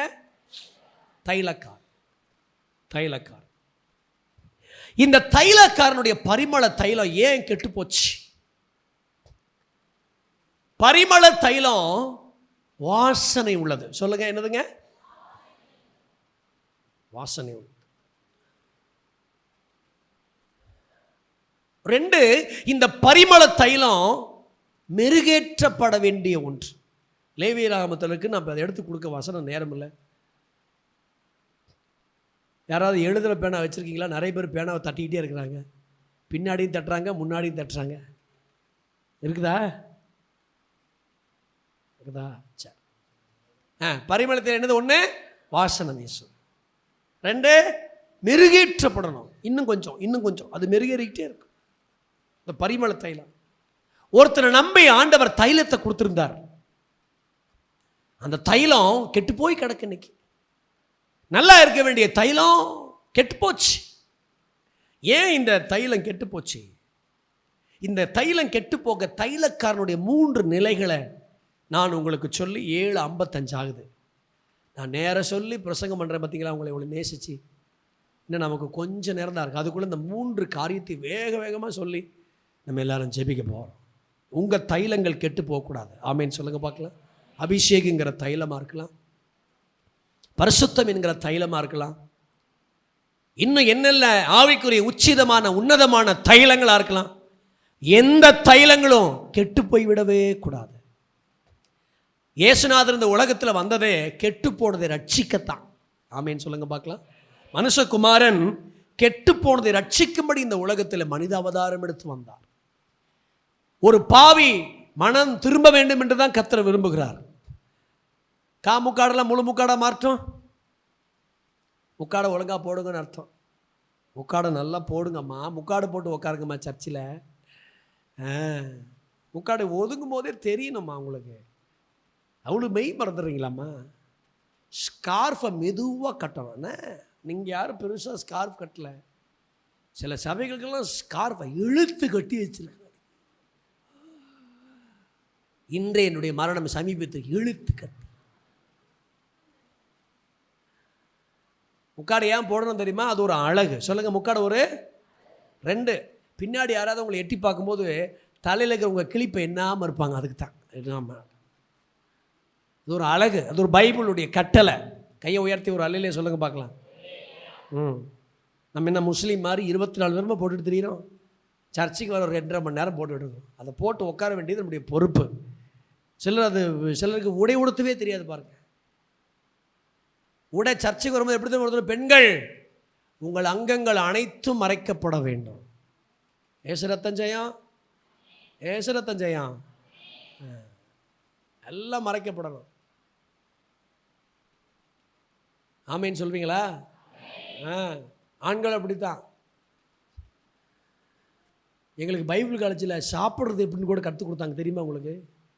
ஜோஷுவா கேட்டு பாருங்கள். முதல்ல போனோன்னே ஆதியாகமம்னா என்ன, யாத்ராகமம் அதெல்லாம் சொல்லித்தர மாட்டேன். முதல்ல உட்காரு, ஓரியன்டேஷன் கிளாஸ்னு ஒன்று எடுப்பாங்க. முதல்ல ஒழுக்கணும். முதல்ல நகை வளர்க்கக்கூடாது, நகத்தில் அழுக்கு தங்கக்கூடாது. ஒரு ஆளை பார்த்தும்போது கண்ணை பார்த்து பேசணும், வேறு எதையும் பார்த்து பேசக்கூடாது. வீடு சந்தைக்கு போகும்போது வீட்டில் இருக்கிற பொருளை விசாரிக்கக்கூடாது. சாப்பிடும்போது இதுக்கு மேலே சாப்பாடு போகக்கூடாது. இப்போ இது வரைக்கும் சாப்பாடு வந்துடுது. பாக்கெட்டுக்குள்ளே கூட சாப்பாடு கிடைக்குது நிறைய பேருக்கு. சிலர் ஏன் அதிகமாக வெள்ளை சட்டை போடுறது இல்லைன்னா அவங்களால பாதுகாக்க முடியல. போகும்போது வெள்ளை சட்டை சாம்பார் சட்டையாக மாறிடுது, சிக்கன் சட்டையாக மாறிடுது. இது வரைக்கும் சாப்பிட்டோம், இதுக்கு மேலே சாப்பாடு போகக்கூடாது. அப்படி தான் பண்ணியணும், அப்படி தான் சாப்பிடணும். சிந்தக்கூடாது, வேஸ்ட் பண்ணக்கூடாது. ஆமேன்னு சொல்லுங்க பார்க்கலாம். சரீரத்தை சுத்தமாக வச்சுக்கணும், உடைய சுத்தமாக வச்சுக்கணும். இப்படிலாம் முதல்ல சொல்லி கொடுப்பாங்க. அதுக்கப்புறம் தான் ஆதியாகம்னா என்ன, யாத்ராகம்னா என்ன, லேவியராகம். முதல்ல ஒருத்தனை கொண்டு போய் வேலை கழிச்சு சேர்க்க கூட்டு போயிருந்தேன். எங்கள் சபையை சார்ந்தவன் தான். இன்றில் உட்காந்துருக்கிறான். அவரை பார்த்து கேட்டா, தம்பி நீ ஊழியத்துக்கு படிக்க வந்துருக்க? ஆமாம். உங்கள் பாஸ்டரை பார்த்தா ஒரு பாஸ்டர் மாதிரி தெரியுது, உன்னை பார்த்தா ஒரு ரவுடி பை மாதிரிலாம் தெரியுது சார். உடனே முடியெல்லாம் வெட்டி எல்லாம் ஒழுங்கு அது பண்ணி சாயங்காலத்துலேயும் சரியாக வந்துட்டான் அந்த பையன். இப்போ தான் ஒரு ஊழியத்துக்கு படிக்கிற பையன் மாதிரி இருக்குது. இது ஊழியத்துக்கு சபைக்கு வர ஆட்கள் அப்படித்தான். சர்ச்சுக்கு அங்கேருந்து கிளம்போது உடை ரொம்ப முக்கியம். இந்த ரொம்ப சிலுக்கு சேலையெல்லாம் கட்டக்கூடாது. சினிமா நடிகை போட்டிருக்க உருவம் பொறிச்ச சேலையெல்லாம் போட்டுட்ருக்கூடாது. என்ன பேச மாட்டேங்கிறீங்க? சில ஏதாவது சினிமா நடிகை சேலை ஒரு பக்கமாக தொங்கிட்டு இருக்கு, அது வந்துட்டு இருக்குது. அதுவே சர்ச்சு ஃபுல்லாக காமிச்சிட்டு இருக்கு சினிமா நடிகையில். அதெல்லாம் ஒழுக்கமாக உடை உடுத்தணும். கரங்களை உயர்த்தி ஆமைன்னு சொல்லுங்கள். திருவிருந்து ஆராதனைக்கு முடிஞ்ச அளவுக்கு வெள்ளை சேலை கலந்த ஒரு கலர் கட்டுவது நல்லது. என்ன பேச மாட்டேங்கிறீங்க? பாஸ்டர் விதவை தான் வெள்ளை சேலை கட்டுவான். எவன் சொன்னான்? நரசம்மா என்ன கட்டியிருக்கே? நரசம்மா விதவையா? சொல்லுங்க, நரசம்மா விதவையா? அந்த அம்மா விதவை, அந்த அம்மாட்ட போய் ஊசி போடாதீங்க, பொண்ணுக்கு இறன போகிறானா? அது ஒரு அடையாளம். அன்னைக்கு வரைக்கும் இன்னைக்கு வரைக்கும் எவ்வளோ வசதி இருக்காங்க அரசியல்வாதிங்க, ட்ரெஸ்ஸை மாற்றுறாங்களா ஐயா? அதே வெள்ளச்சட்டை தான் ஐயா. புரட்சி தலைவர் எம்ஜிஆர்லேருந்து ஓபிஎஸ்லேருந்து இபிஎஸ்லேருந்து முக ஸ்டாலின் ஐயா வரைக்கும் இப்போ வர்ற இலசுக்கு தான் எல்லாம் டவுசர் கிவுசர் மாட்டிட்டு தெரியுதுங்க. அதுவும் சீக்கிரம் வெள்ளச்சல் எல்லாம் மாறியும். அவங்களாம் விதவையா? நான் அப்படி நினச்சிருக்கிறோம். வெள்ளை சொல்ல கட்டணும், விதவை விதவை விதவை. சில கலர்கள் ஆசீர்வாதமானது. அதில் ஒன்று ஒயிட்டு. ஒரு அல்லையே சொல்லுங்க பார்க்கலாம். இந்த கிறிஸ்மஸுக்கு புது வருஷத்துக்கு இது வரைக்கும் நான் வெள்ளை சேலையே வாங்கினது இல்லை பாஸ்டர். நான் இந்த வருஷம் போய் முதல்ல நல்ல ஒரு ஒயிட் சேரி வாங்குங்க இயேசுவின் நாமத்தில். எங்கே இருக்குன்னு கேட்குறீங்களா? நாச்சியாரில் போய் வாங்குங்க, நிறைய வெள்ளை இருக்கு. இதுக்கு மேலே உங்களுக்கு நான் விவரம் சொல்ல முடியுமா? ஆமேன்னு சொல்லுங்க பார்க்கலாம். போய் என்ன செய்யுங்க, முதல்ல மதுரைக்கு போகிறீங்களா, நல்ல ஒரு ஒயிட் சாரி. இந்த வருஷம் புது வருஷத்துக்கு வரும்போது ஒயிட்டில் வாங்க. ஒரு திருவிருந்துக்கு வரும்போது ஒயிட்டில் வாங்க. என்ன இருக்குது, ஏன் சொல்ல போகிறோம், நம்ம அப்படியே மைண்டில் மதவிட்டு பச்சை கலர், மஞ்சள் கலர், கருப்பு கலர், சிகப்பு கலர் உப்புன்னு ஊதுனா சேலை கிழிஞ்சிடும். அந்த சேலை தூக்கி குப்பையில் போடுங்க. இந்த வருஷத்தில் எரிங்க. அதுக்கு ஒரு ஆயுத பூஜை கொண்டாடுங்க. விசுவாசிங்க, ஒரு நல்ல உடை உடுத்துங்க. கரங்களை உயர்த்தி ஒரு அல்லையே சொல்லுங்க பார்க்க. என்ன அவ்வளோ தர்த்தரம் பிடிச்ச ஆண்டவர் என்ன ஆராதிக்கிறோம். பாஸ்டர் ஏதாவது சேலை எடுத்து கொடுக்க மாட்டாருன்னு ஏங்காதுங்க. எத்தனை வருஷம் எடுத்து கொடுக்க, நீங்கள் பாஸ்டர் எடுத்து கொடுக்க மாறுங்க. பாஸ்டரு சேலை எடுத்து கொடுப்பார். ஒரு குடும்பத்துக்கு ஒரு பாஸ்டர் சேலை எடுத்து ட்ரெஸ் எடுத்து கொடுக்காரு. கவனிங்க, அந்த பையன் 12,000 ரூபா சம்பளம் வாங்குறான். யாரு? அந்த அவங்க அப்பன் 13,000 ரூபாய் சம்பளம் வாங்குறாரு. அந்த அம்மா 6,000 ரூபாய்க்கு வேலை பார்க்குது. அந்த தங்கச்சி 15,000 சம்பளம் வாங்குறா. எவ்வளோ மொத்தம் கூட்டுங்க. 12 13 எவ்வளோமா? 25 15 எவ்வளோமா? 40 40 ஒரு 6 எவ்வளோமா? ஒரு மாதத்துக்கு 46,000 ரூபாய் சம்பளம் வாங்குற உனக்கு பாஸ்டர் எடுத்து கொடுக்கணும். பச்சை மட்டை எடுத்து சாத்த வேண்டாம், பாஸ்டர் எடுத்து கொடுப்பாரு.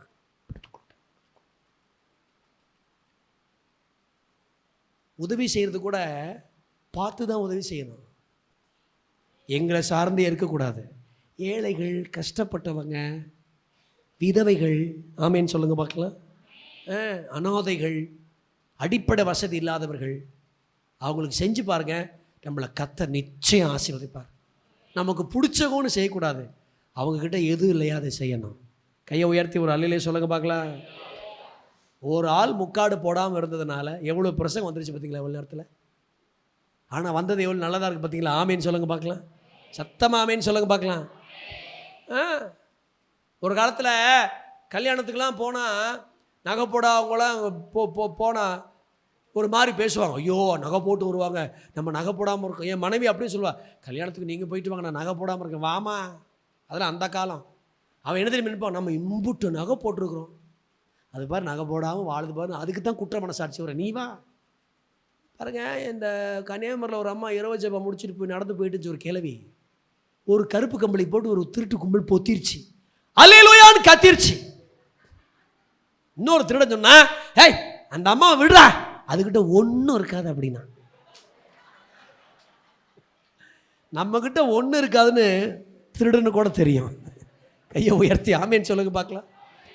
நம்மளை பொறுத்த பொத்திட்டான், நம்மக்கிட்ட ஒன்று இருக்கான்னு யாருக்கு செய்யும்?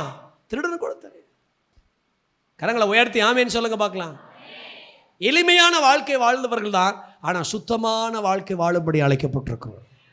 ரொம்ப பஞ்ச பரதேசம் இருக்கிறது நம்ம. கையை உயர்த்தி ஒரு அலையிலே சொல்லுவீங்களா? சொல்லுங்க பக்கத்தில். தைலம் ரொம்ப முக்கியம். சொல்லுங்க, தைலம் ரொம்ப முக்கியம். தைலம் ரொம்ப முக்கியம். 3 காரியத்தை சொல்கிறேன். ஏன் இந்த பரிமள தைலம் கெட்டு போனது? நம்பர் 1, மூடி வைக்காத தைலக்காரன். சொல்லுங்க, ஏன் இந்த தைலம் கெட்டு போச்சு? நம்பர் 1, மூடலை. மூடி இருந்தால் கெட்டு போயிருக்குமா? நிறைய பேர் நல்லா கஷ்டப்பட்டு சமைப்பாங்க, மூடிட்டு வராதுங்க, மூடாதுங்க. கஷ்டப்பட்டு சிக்கன் செய்யுங்க, எட்டி பாருங்க, மூடி இருக்கவே மூடி இருக்காது. கஷ்டப்பட்டு மட்டன் செய்யுதுங்க, மூடாதுங்க. வாழ்க்கையில் மூடலன்னு என்ன பாஸ்டர்? ரொம்ப சிம்பிள், கெட்டுரும். பக்கத்தில் கைப்பிடி சொல்லுங்க. இப்போ எது சொல்லாதீங்க, சைகை காட்டுங்க. சொல்லிடாதீங்க, சொன்னீங்கன்னா பிரசங்கமே மாறிடும். ஆமேன்னு சொல்லுங்க பார்க்கலாம். சரி, இங்கே வாங்க. தைலக்காரனே, ஏன் உன் தைலம் கெட்டு போச்சு? மூட வேண்டிய விஷயங்களை மூடலை. உனக்கு ஒரு தைலம் கொடுக்கப்பட்டிருக்கு, கணவரின் பலவீனங்களை மூடணும். சிலர் மனைவிமாருக்கு ஒரு பெரிய பலவீனம், ஒப்பா இருக்கால ஒப்பேன் சாதாரண ஆள் கிடையாது. நீ சின்ன வயசில் குளிச்சிட்டு இருக்கும்போது சுடுதண்ணி வச்சு ஜான்சன் பேபி சோப் வச்சுருந்தோன்னா 8 வருஷம் தண்ணி அடிச்சுட்டு வந்து சோப்பை தூக்கி எறிஞ்சிட்டான். ஒப்பன் சாதாரண ஆளும் கிடையாதுடா. சின்ன வயசுலேருந்தே அவனுக்கு, ஏண்டா நான் குளிக்க விடாமல் என்னை தடை பண்ணி என்னையே எங்கள் அம்மா என்னையே கஷ்டப்பட்டு வளர்த்து வந்தாளா அப்படின்னு சொல்லும்போது தான் அம்மாவுக்கு அப்பாவுக்கு சண்டை வரும்போது பையன் ஊடால போந்து, எங்கள் அம்மா அது எனக்கு பொண்டாடிடாதா. அப்போ எப்படா எப்போ ஓதாண்டா இல்லைங்கதா உங்களுக்கு? கணவன் மனைவி கணவரின் பலவீனங்களை சொல்லி காட்டக்கூடாது, மூடணும். இதுக்கெல்லாம் ஆமீன் வராது. எனக்கு அதை பற்றி பிரச்சனை இல்லை. மனைவியின் பலவீனங்களை என்ன செய்யணும்? மூடணும். எல்லாரும் யோக்கியதை உள்ளவர்கள் கிடையாது. வாழ்க்கையின் பாதையில எங்கேயாவது சின்ன சின்ன தவறுகள் நடக்கலாம். கேள்விப்படும் போது தெரியும் போது நான் ஒரு தைலக்காரன், ஏன் தைலம் நாரக்கூடாதுல்ல, ஏன் தைலம் கெட்டு போகக்கூடாதுல்ல. சபையில கூட சில விஷயங்கள் நடக்கலாம். வளர்ந்து வருகிற சபையில பல விஷயங்கள் நடக்கலாம். வளரும் போது அதை எந்த அளவுக்கு மூடணுமோ அந்த அளவுக்கு மூடணும்.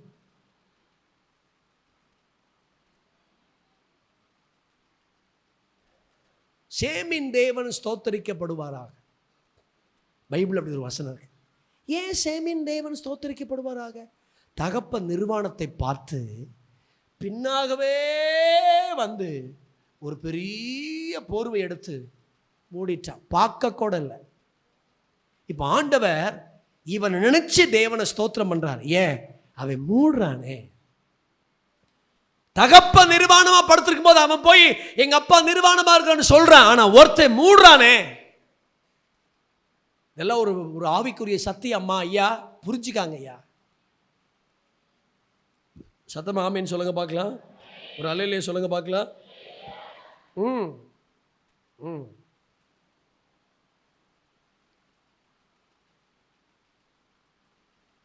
எனக்கு அந்த வசனம் எப்படி பிடிச்சிருக்குன்னு அந்த ஆதியாகமம் 9:23 தானே? ஆதியாகமம் 9:23 பாருங்க. படிங்க. ஆதியாகமம் 9:23. சேமம் ஒரு வஸ்திரத்தை எடுத்து,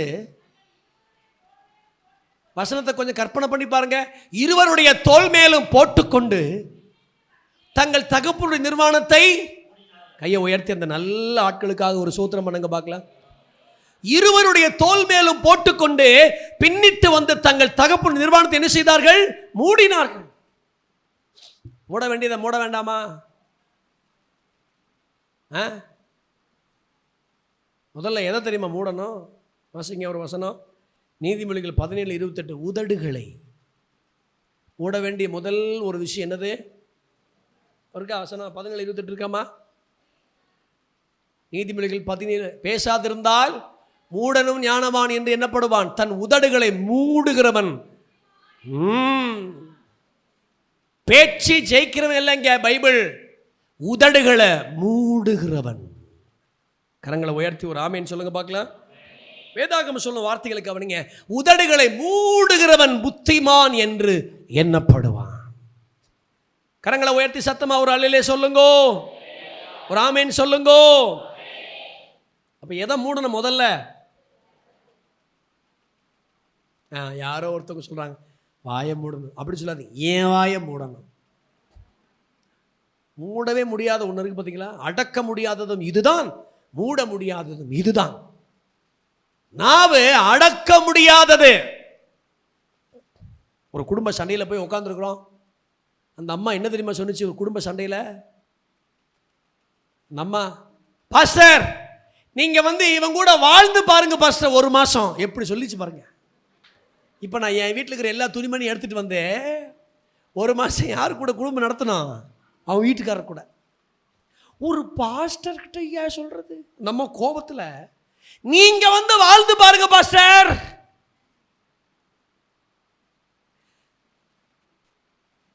என்னை அந்த ஆளோட வாழ சொல்லிட்டு இந்த அம்மா எங்க போகுதுன்னு தெரியல. அப்படியே சொல்லுச்சு குடும்பத்தில். ஆத்திரத்தில் உதடுகள் என்ன செய்யணும்? நீங்க இன்னைக்கு இந்த வருஷ கடைசியில் நீங்க தேவையில்லாத வார்த்தைகளை ஆண்டவர்கிட்ட இன்னைக்கு மன்னிப்பு கேட்கணும்.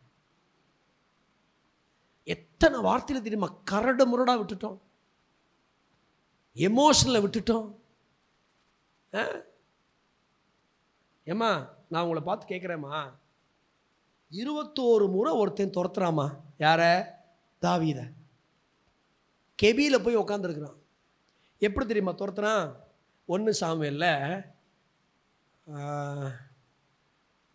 21 அதிகாரத்தில் எடுங்க. 21 அதிகாரமா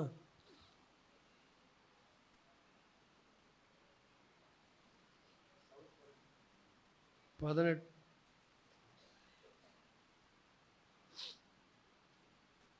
ம் 19 அதிகாரம் எடுங்க.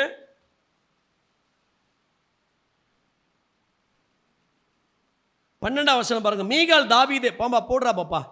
1 சாமுவேல் 19:12. மீகால் தாவீதை ஜன்னல் வழியா இறக்கி விட்டால் அவன் தப்பி 13 போடுமா. மீகாலோ ஒரு சுரூபத்தை எடுத்து கட்டில் மேல் வைத்து அதன் தலைமாட்டில் ஒரு வெள்ளாட்டு தோலை போட்டு துப்பட்டியிலே தாவீதை கொண்டு வர சவுல் சேவகரை அனுப்பின போது அவர் வியாதியா இருக்கிறார் என்றால் என்ன சொல்றாரு புருஷன்? என்ன சொல்றார்?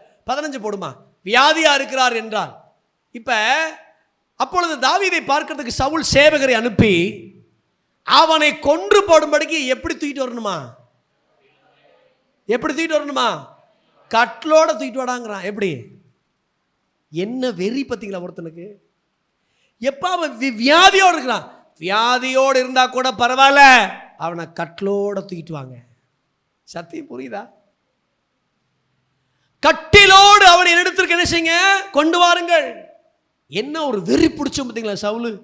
இப்படி ஒரு வெறி பிடிச்சவனுக்கு தாவீதுனுடைய பதில் என்ன தெரியுமா? அபிஷேகம் பண்ணப்பட்டவன் மேல நான் என் கையை போடவே மாட்டேன். வாயை மூடின ஒரு தாவீதை பாருங்க. நீங்க இந்த வசனம் பாருங்க. வியாதியா இருக்கிறான்னு போக வேண்டியதானே? கட்டிலோடு தூக்கிட்டு வாங்கண்ணா. வியாதியோட கட்டிலோடு தூக்கிட்டு வாங்க. இன்னைக்கு நாம சோலையை முடிக்கணும். அப்படிப்பட்ட ஒரு கொலைவரி உள்ளவன் அவன். ஆனா தாவீது உதடுகளை மூடுறான் பாருங்க. உதடுகளை மூடுகிறவன் புத்திமான் என்று எண்ணப்படுவான். அப்ப நம்ம முதல்ல மூட வேண்டியது நம்முடைய உதடுகள். இஷ்டத்துக்கு பேசிடக்கூடாதுமா. சிலருக்கெல்லாம் கோவம் வந்துருச்சுன்னா காட்டுத்தனமா பேசுறீங்க, அந்நிய பாஷையும் பேசுறீங்க, கண்டதையும் பேசுறீங்க. இது என்ன ஆவின்னு புரியலையே. வீட்டுக்காரனை கூட அவனே இவனெல்லாம் பேச ஆள் கேட்டிருக்கீங்களா? அவனே இவனே டாடா டாய். இந்த குறிப்புக்கு வச்சு எங்க பெண்கள் எவ்வளவு அமைதியாக உட்காந்துருக்காங்க பார்த்தீங்களா? அவனே இவனே உன்னை பற்றி எனக்கு தெரியாதாடா? எனக்கு அப்பவே தெரியுது, போக வேண்டியதானே? தெரியாது என்ன செய்யாடா? ஒரு நாள் வீட்டுக்காரர் கனவீனமாக பேசக்கூடாது. கையை உயர்த்தி ஒரு அலையிலே சொல்லுங்க பார்க்கலாம். எவ்வளவு கனவீனமாக பேசக்கூடாது. அதே போல் மனைவியும் மரியாதை குறைச்சலாம் நடத்திடக்கூடாது. மரியாதையோடு நடத்தணும். உதடுகளை மூட முடியல பாருங்க. சில பேர்லாம் அவன் கிடக்கிறான் வீட்டுக்காரனை. சோறு திங்கிறது அவர்கிட்ட, ட்ரெஸ்ஸு வாங்குறது அவர்கிட்ட, நீ இருக்கிற கக்கூசை செப்டிக் டேங்க் அள்ளி போடுறது அவர் காசில். என்ன சத்தத்தை காணோம்? சிக்கனு, மட்டனு, புறா, எறா, நண்டு, மீன், சந்தையில் இருக்கிற பொருள், சேவு, சீவல், ஆப்பிள், ஆரஞ்சு, அல்வா, முறுக்கு, கடலை மிட்டாய் அத்தனையும் தின்னுட்டு அவன் கிடக்கிறான் ஒரே வரியில். ஏசு ரத்தம் செய்யும். கையை உயர்த்தி ஒரு அல்லையிலே சொல்லுங்க பார்க்கலாம். அவன் அவன் யாரு? கணவரை. இங்கே யாரும் அப்படி கூப்பிட மாட்டேங்குன்னு நினைக்கிறேன். நிறைய ஊரில் நாங்களாம் கேட்டிருக்கிறோங்க. எங்ககிட்டே ஃபோனில் அவனை எப்படி அதை எடுத்துக்கொள்ளும்படி ஜெபம் பண்ணுங்க பாஸ்டர் கேட்டுற ஆட்கள் இருக்கு.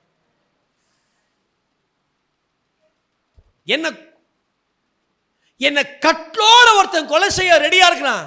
ஆனாலும் சொல்றான், அபிஷேகம் பண்ண பட்ட மேல நான் கை என்ன செய்ய மாட்டேன். உதடுகளை மூடுகிறவன் புத்திமான். கரங்களை உயர்த்தி ஒரு ஆமேன்னு சொல்லுங்க பார்க்கலாம். நான் உங்களுக்கு எல்லாருக்கும் சொல்கிறேன், இது ஒரு செய்தி இல்லைங்க. இது என்னுடைய வாழ்க்கையை மாற்றுகிற ஒரு செய்தி.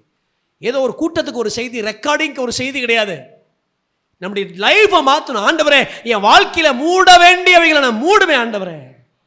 ஒரு ஊழியக்காரன் விழுந்து போயிட்டான், நான் மூடுவேன் ஆண்டவரே. ஒரு விசுவாசி விழுந்து போயிட்டான், நான் மூடுவேன் ஆண்டவரே. ஒரு விசுவாசி வீட்டில் ஒரு தப்பு நடந்துருச்சு, மூடுவேன் ஆண்டவரே. ஒரு பிள்ளை ஒரு பையனோட ஓடி போயிட்டா, அதை நான் மூடுவேன் ஆண்டவரே. அது ஏன் மூலமா தெரிய வேண்டாம் ஆண்டவரே, அது நமக்கு தேவையும் இல்லை ஆண்டவரே. கரங்களை உயர்த்தி ஒரு ஆமேன்னு சொல்லுங்க பார்க்கலாம். மூட வேண்டியதை மூட வேண்டாமா ஐயா? தைலக்காரனே, உன் தைலம் ஏன் கெட்டு போச்சு? இந்த வருஷத்தில் நம்முடைய வாழ்க்கை ஏன் கெட்டு போய் கிடக்குது? சீர்படுத்தணும் நம்முடைய உதடுகளை. சத்தமா ஆமேன்னு சொல்லுங்க பார்க்கலாம். ரெண்டாவது பாருங்க, கர்த்தருக்கு ஸ்தோத்திரம் உண்டாவதாக. ஏன் இந்த தைலம் கெட்டு போச்சு? ரெண்டாவது காரணம் என்ன? உடனே எடுக்காத தைலக்காரன். விழுந்த உடனே எடுக்கக்கூடாதா? எடுக்கக்கூடாதா? ஒரு பிள்ளை தவறி விழுந்துருச்சு, எழுந்துட்டு போகிறான விடுவீங்க? தூக்குவீங்க இல்லைங்களா? தூக்குவீங்க. உங்கள் செல்ஃபோன் கீழே விழுந்துச்சு, எடு, ஐயோ அப்படின்னு சொல்லுவீங்களே. ஐயோ செல்போன் விழுந்துருச்சு, டிஸ்பிளேக்கு 500 ரூபா கேட்பானே, மனசு துடிக்குதா? ஏன் உன் தைலம் கெட்டு போச்சு?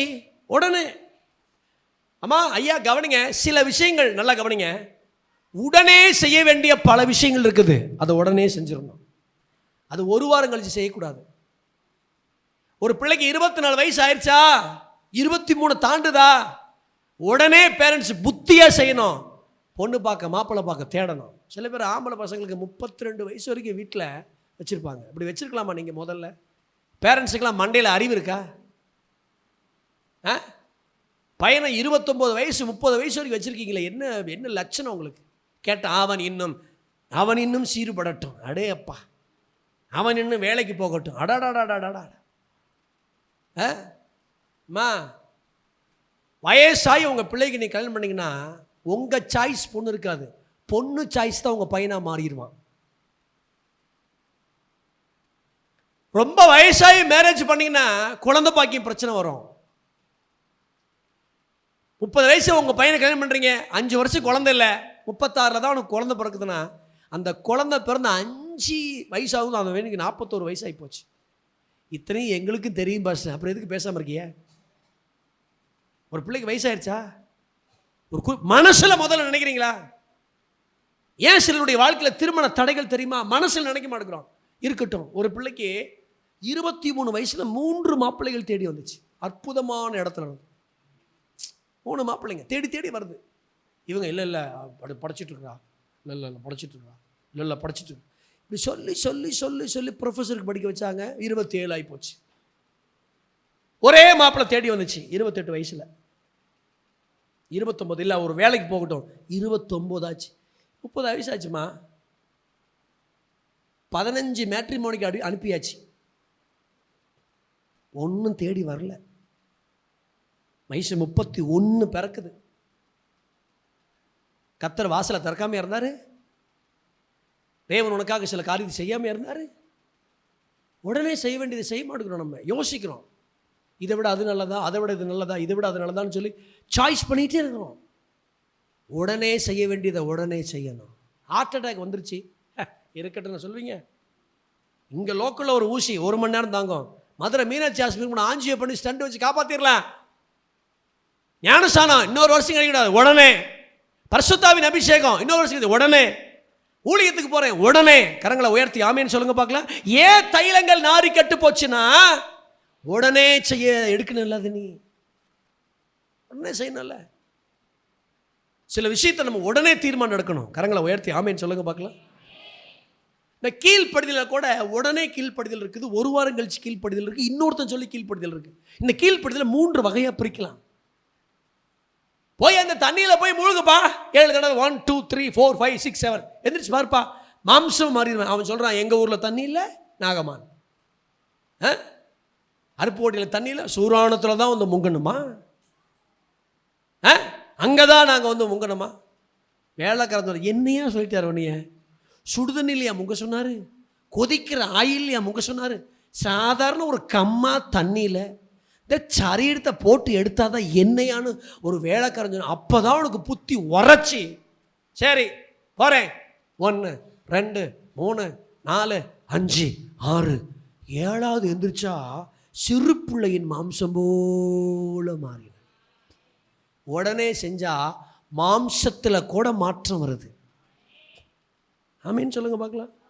இந்த செய்தியை 3 செய்தியை கேட்டிருக்கிறீங்க. எந்தெந்த செய்திகள் நீங்கள் உடனே கீழ்படிச்சிருக்கிறீங்க?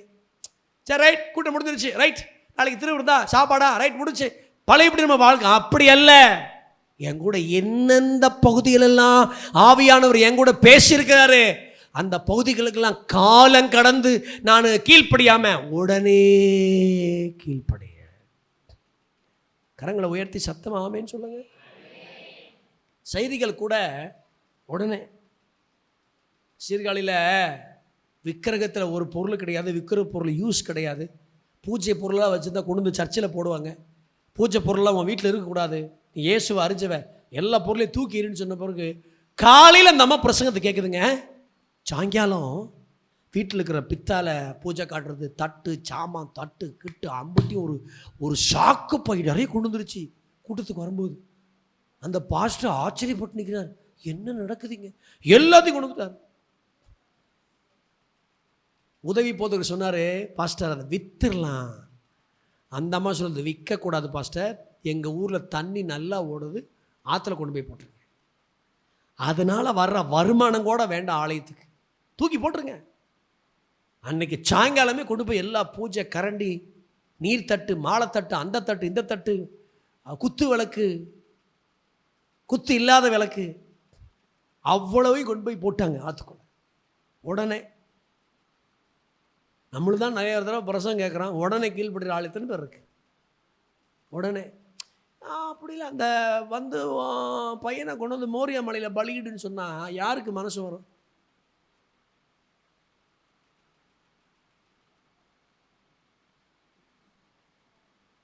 எத்தனை நாள் கழிச்சு கொடுத்துருக்கு பிறந்திருக்கு குழந்தையா? 100 வருஷம் கழிச்சு குழந்திருக்கு. நேசகுமார ஏகபுத்திரன், ஒரே ஒரு பையன் ஈசாக், கொண்டு வந்து பலியிடுனா யார்கிட்டையுமே சொல்லாம உடனே கிளம்பிட்டானே. ஆமீன் சொல்லுங்க பார்க்கலாம். பாருங்க, 3 நாள் பிரயாணத்தில் எங்கேயாவது பாய் விரிச்சு நீ தான் பேசினது ஆண்டவரே, உண்மையிலே இது கர்த்தருடைய சித்தம் தானா அல்லது நானா புறப்பட்டேனா, கர்த்தனுக்கு ஒரு அப்படி ஏதாவது இடைச்சபம் ஏதாவது இருந்துச்சா? கத்தி ஓங்குற வரைக்கும் ஒரு ஜெபம் பண்ணலையே. பரலோகத்திலிருந்து ஒரு சத்தம் மட்டும் வரலனா மர்கையா யாரே? ஈசாக். இப்போ ஒரு பையனை கூட்டிகிட்டு போய் நம்ம பலியிட முடியுமா ஐயா? அவன் என்ன செய்வான் தெரியுமா? கத்தி ஓகும்போதே கத்தி பிடுங்கி பயாஸ் பாஷா குத்திட்டு கீழே இறங்கி வந்துடுவான். ஏயா சர்ச்சுக்கு வந்தால் என்னைய கொண்டு வந்து பலியிடுறதுக்காயா கொண்டு வந்திருக்கு நீ என்னைய? போனால் போதும். நானும் சரி மேலே வர சொன்னார், வருவனு கீழ்ப்படிஞ்சு வந்தா, சரி படுக்க சொன்னார்னு படுத்தா, சரி கட்டை அடுக்குனா ஆட்டுக்குட்டி எங்கன்னு நான் கேட்குறேன்ல, கத்தர் சரி கத்தரை பார்த்துக்கோன்னு பார்த்தா கத்தியை ஓங்குறான். ஏண்டா அப்புறமே அப்படின்னு சொல்லுவாள்ல. ஈசாக்குக்காக பரலோகத்திலிருந்து ஒரு சத்தம், ஏன் மேலே கைப்படாதப்பா, கை என்ன செய்யாத. ஏன்? உடனே கீழ்ப்படிதலுக்கு உடனே பரலோக சத்தம். இன்னைக்கு கூட ஆண்டவர் பேசுகிறார். நீங்கள் ரொம்ப உணர்ச்சி வசப்பட வேண்டாம், உணர்வாக கேளுங்க. உடனே செய்ய வேண்டியது எது ஆண்டவரை என் வாழ்க்கையில்?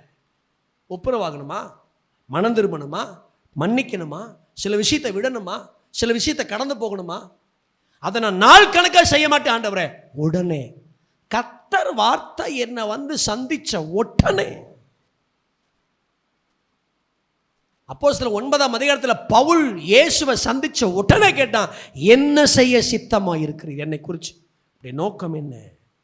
கரங்களை உயர்த்தி ஆமேன்னு சொல்லுங்க. சரி, 3வது, ஏன் இந்த பரிமள தைலம் கெட்டு போச்சு? இந்த தைலம் கெட்டு போக என்ன காரணம்? கவனிக்காத தைலக்காரன். என்ன செய்யாத தைலக்காரே?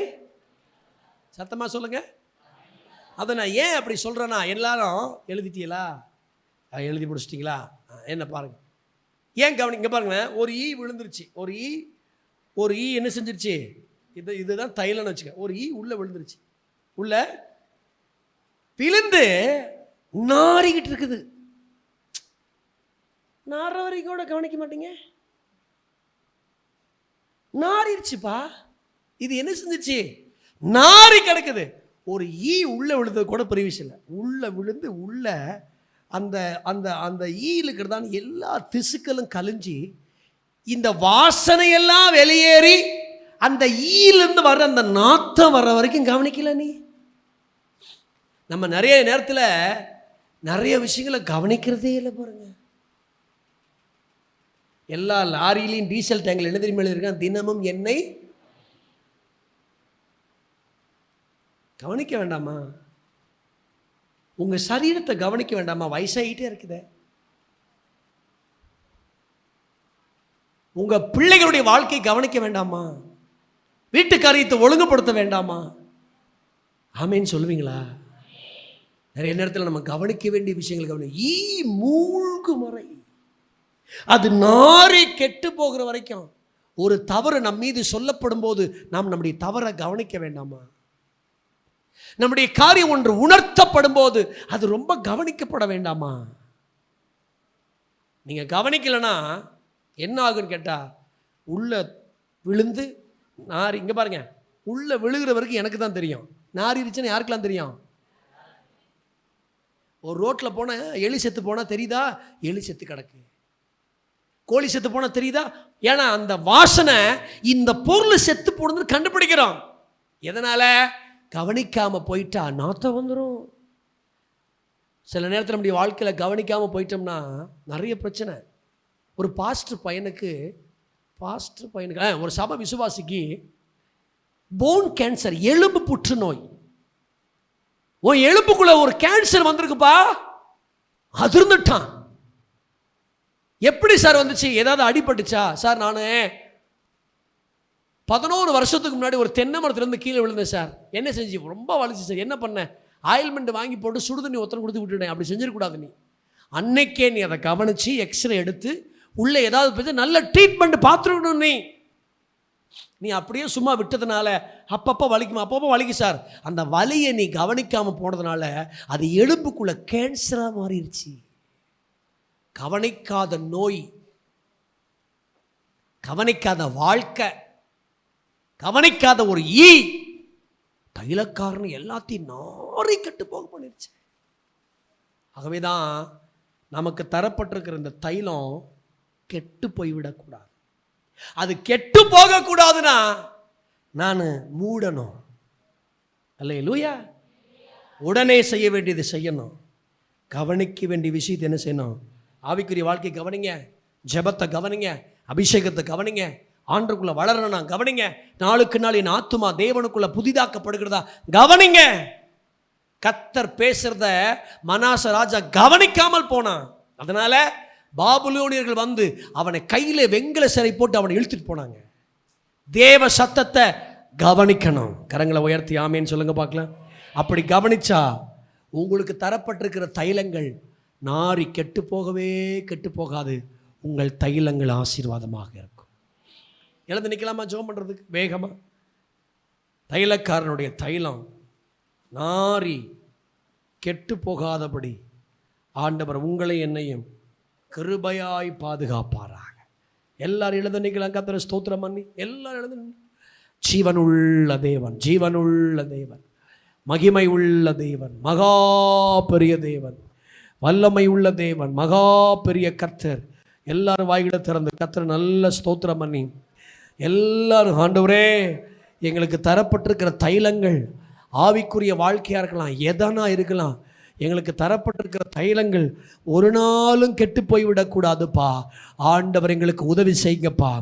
மூடின கண்ணை ஆமீன் மூடி இருந்தபடியே ஜெபம் பண்ணுங்க. எங்களுக்கு தரப்பட்டிருக்கிற தைலங்களப்பா, அபிஷேகம் என்கிற தைலங்களாக இருக்கலாம், கிருபை என்கிற தைலங்களாக இருக்கலாம், இன்னும் பலவிதமான தைலங்களாக இருக்கலாம். எங்களுக்கு தரப்பட்டிருக்கிற எந்த தைலங்களும் நாரி கெட்டு போய்விடக்கூடாதுப்பா, நாரி கெட்டு போய்விடக்கூடாதுப்பா. தைலங்களை கெடுக்கிற சொற்ப மதியினங்கள், தைலத்தை கெடுக்கிற சொற்ப மதியினங்கள், அது எங்க வாழ்க்கையில கிரியை செய்து விடவே கூடாது ஆண்டவரே. ஒரு வாலிபனை ஒரு சொற்ப மதியினம் கீழே விழ வச்சுது ஆண்டவரே. ஒரு தீர்க்கதரிசிய ஒரு சொற்ப மதியினம் கீழே விழ வச்சுது ஆண்டவரே. ஒரு தீர்க்கதரிசிய ஒரு சொற்ப மதியினம் கீழே விழுச்சுது ஆண்டவரே. ஒரு ஆராதனை வீரனை ஒரு சொற்ப மதியினம். இன்னைக்கு சொல்லுங்க ஆண்டவரே, எங்க வாழ்க்கையில ஏற்படுகிற சின்ன முட்டாள்தனம் எங்க வாழ்க்கையை கொஞ்சம் சீர்படுத்த கர்த்தர் எங்களுக்கு கிருபை தருவீராகப்பா. எல்லாம் கர்த்தரை ஸ்தோத்திரம் பண்ணுங்க. வாய்களை திறந்து நல்ல சத்தமா கர்த்தரை சத்தமா தேவனை ஸ்தோத்திரம் பண்ணுங்க பார்க்கலாம். தேவ நாமத்தை ஸ்தோத்திரம் பண்ணுங்க. ஆவியில் நிரம்பி ஸ்தோத்திரம் பண்ணுங்க. ஒரு புதிய அபிஷேகத்தை பெற்றுக்கொள்ளுங்க. நம்முடைய தைலங்கள் பாதுகாக்கப்படட்டும். நம்முடைய தைலங்கள் கெட்டு போய்விடக்கூடாது. நம்முடைய தைலங்கள் தேவனால் பாதுகாக்கப்படணும். நம்முடைய தைலத்தில் ஆவியானவர் அசைவாடி வரணும். நம்முடைய தைலங்கள் மீது தேவனுடைய வல்லமைகள் வெளிப்படணும்.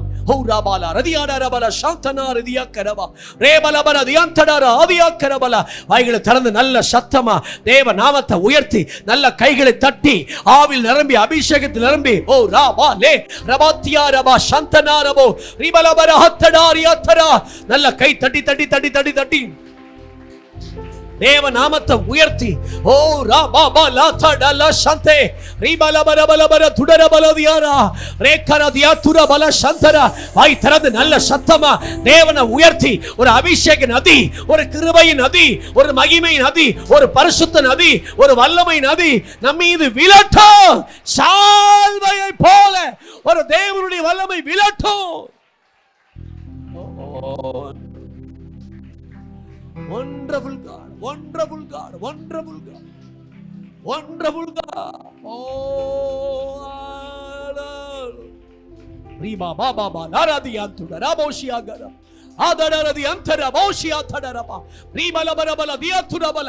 வாயை திறந்து நல்ல புதிய பாஷைகளை பேசுங்க, புதிய பாஷைகளை பேசுங்க, புதிய பாஷைகளை பேசுங்க, புதிய கிருபைகளை பெற்றுக்கொள்ளுங்க.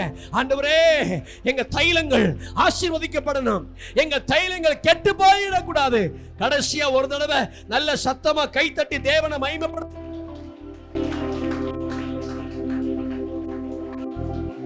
சந்தல ரபல ரப கபல Urabala kabala dirabala rashandala rabala raba aburadala kabala dirabala kabala durabala karabala degamana hadula warabadin akatala karab.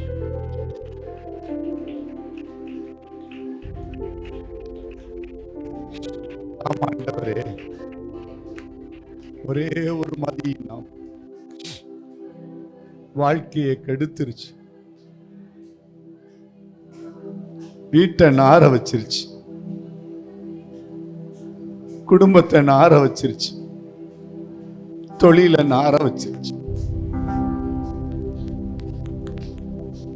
ஒரே ஒரு மதியினம் வாழ்க்கையை நார வச்சிருச்சு. ஆனா அவங்க தேவனுடைய பிள்ளைகள், ஒரு ஆராதனை வீரன், ஒரு தீர்க்கதரிசி. நல்லா கவனிச்சு பாருங்க. ஆனால் தேவனால் தெரிந்து கொள்ளப்பட்டவங்க, ஒரு சின்ன மதியினம், அது அவங்களை ஆரம்பிச்சு வாழ்க்கை அப்படியே. இன்னைக்கு நிறைய பேர் அப்படிதான் வாழ்க்கையை அப்படியே கம்ப்ளீட் போனது காரணம் அதான், மதியினம் தான். மாம்சத்தில் எடுக்கிற முடிவு,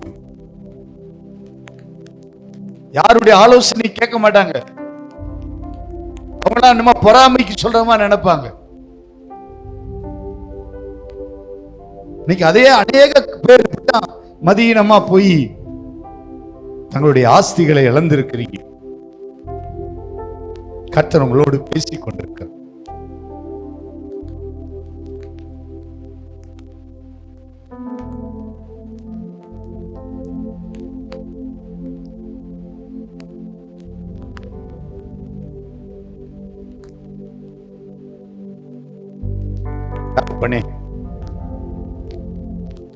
காலத்தை கருதி, நேரத்தை கருதி இந்த கூட்டத்தை முடிக்கிறப்பா.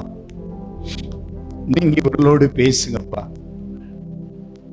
நீங்க இவங்களோடு பேசுங்கப்பா, என்னோடு பேசுங்கப்பா.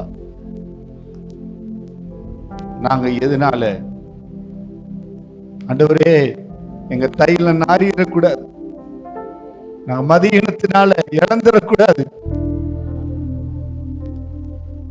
எங்களுக்கு அதுல இருந்து தூக்கி எடுக்க எங்களுக்கு உதவி செய்யும். எங்களை சீர்படுத்தும் ஆண்டவரே, சீர்படுத்தும் ஆண்டவரே, சீர்படுத்தும்.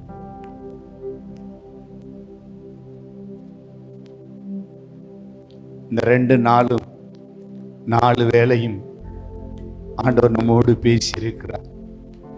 அந்த 4 வேளையும் பேசின தேவனுக்கு எல்லாரும் நன்றி சொல்லுங்க பார்க்கலாம். நன்றி ஆண்டவரே, நன்றி அப்பா, நன்றி அப்பா, நன்றி அப்பா, என்னோடு பேசினீங்களப்பா, அதுக்காக நன்றி அப்பா, நன்றி அப்பா, நன்றி அப்பா, நன்றி அப்பா.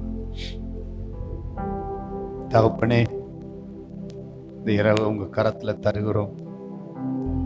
இறுதியா மத்தியில் வந்திருக்கிற நம்முடைய மூத்த போதகர் தாயம்பலத்தில் வந்திருக்கிற பாஸ்டவங்க மறுபடியும் ஜோம் பண்ணி அவங்க ஆசீர்வாதத்தை கொடுவார்கள்.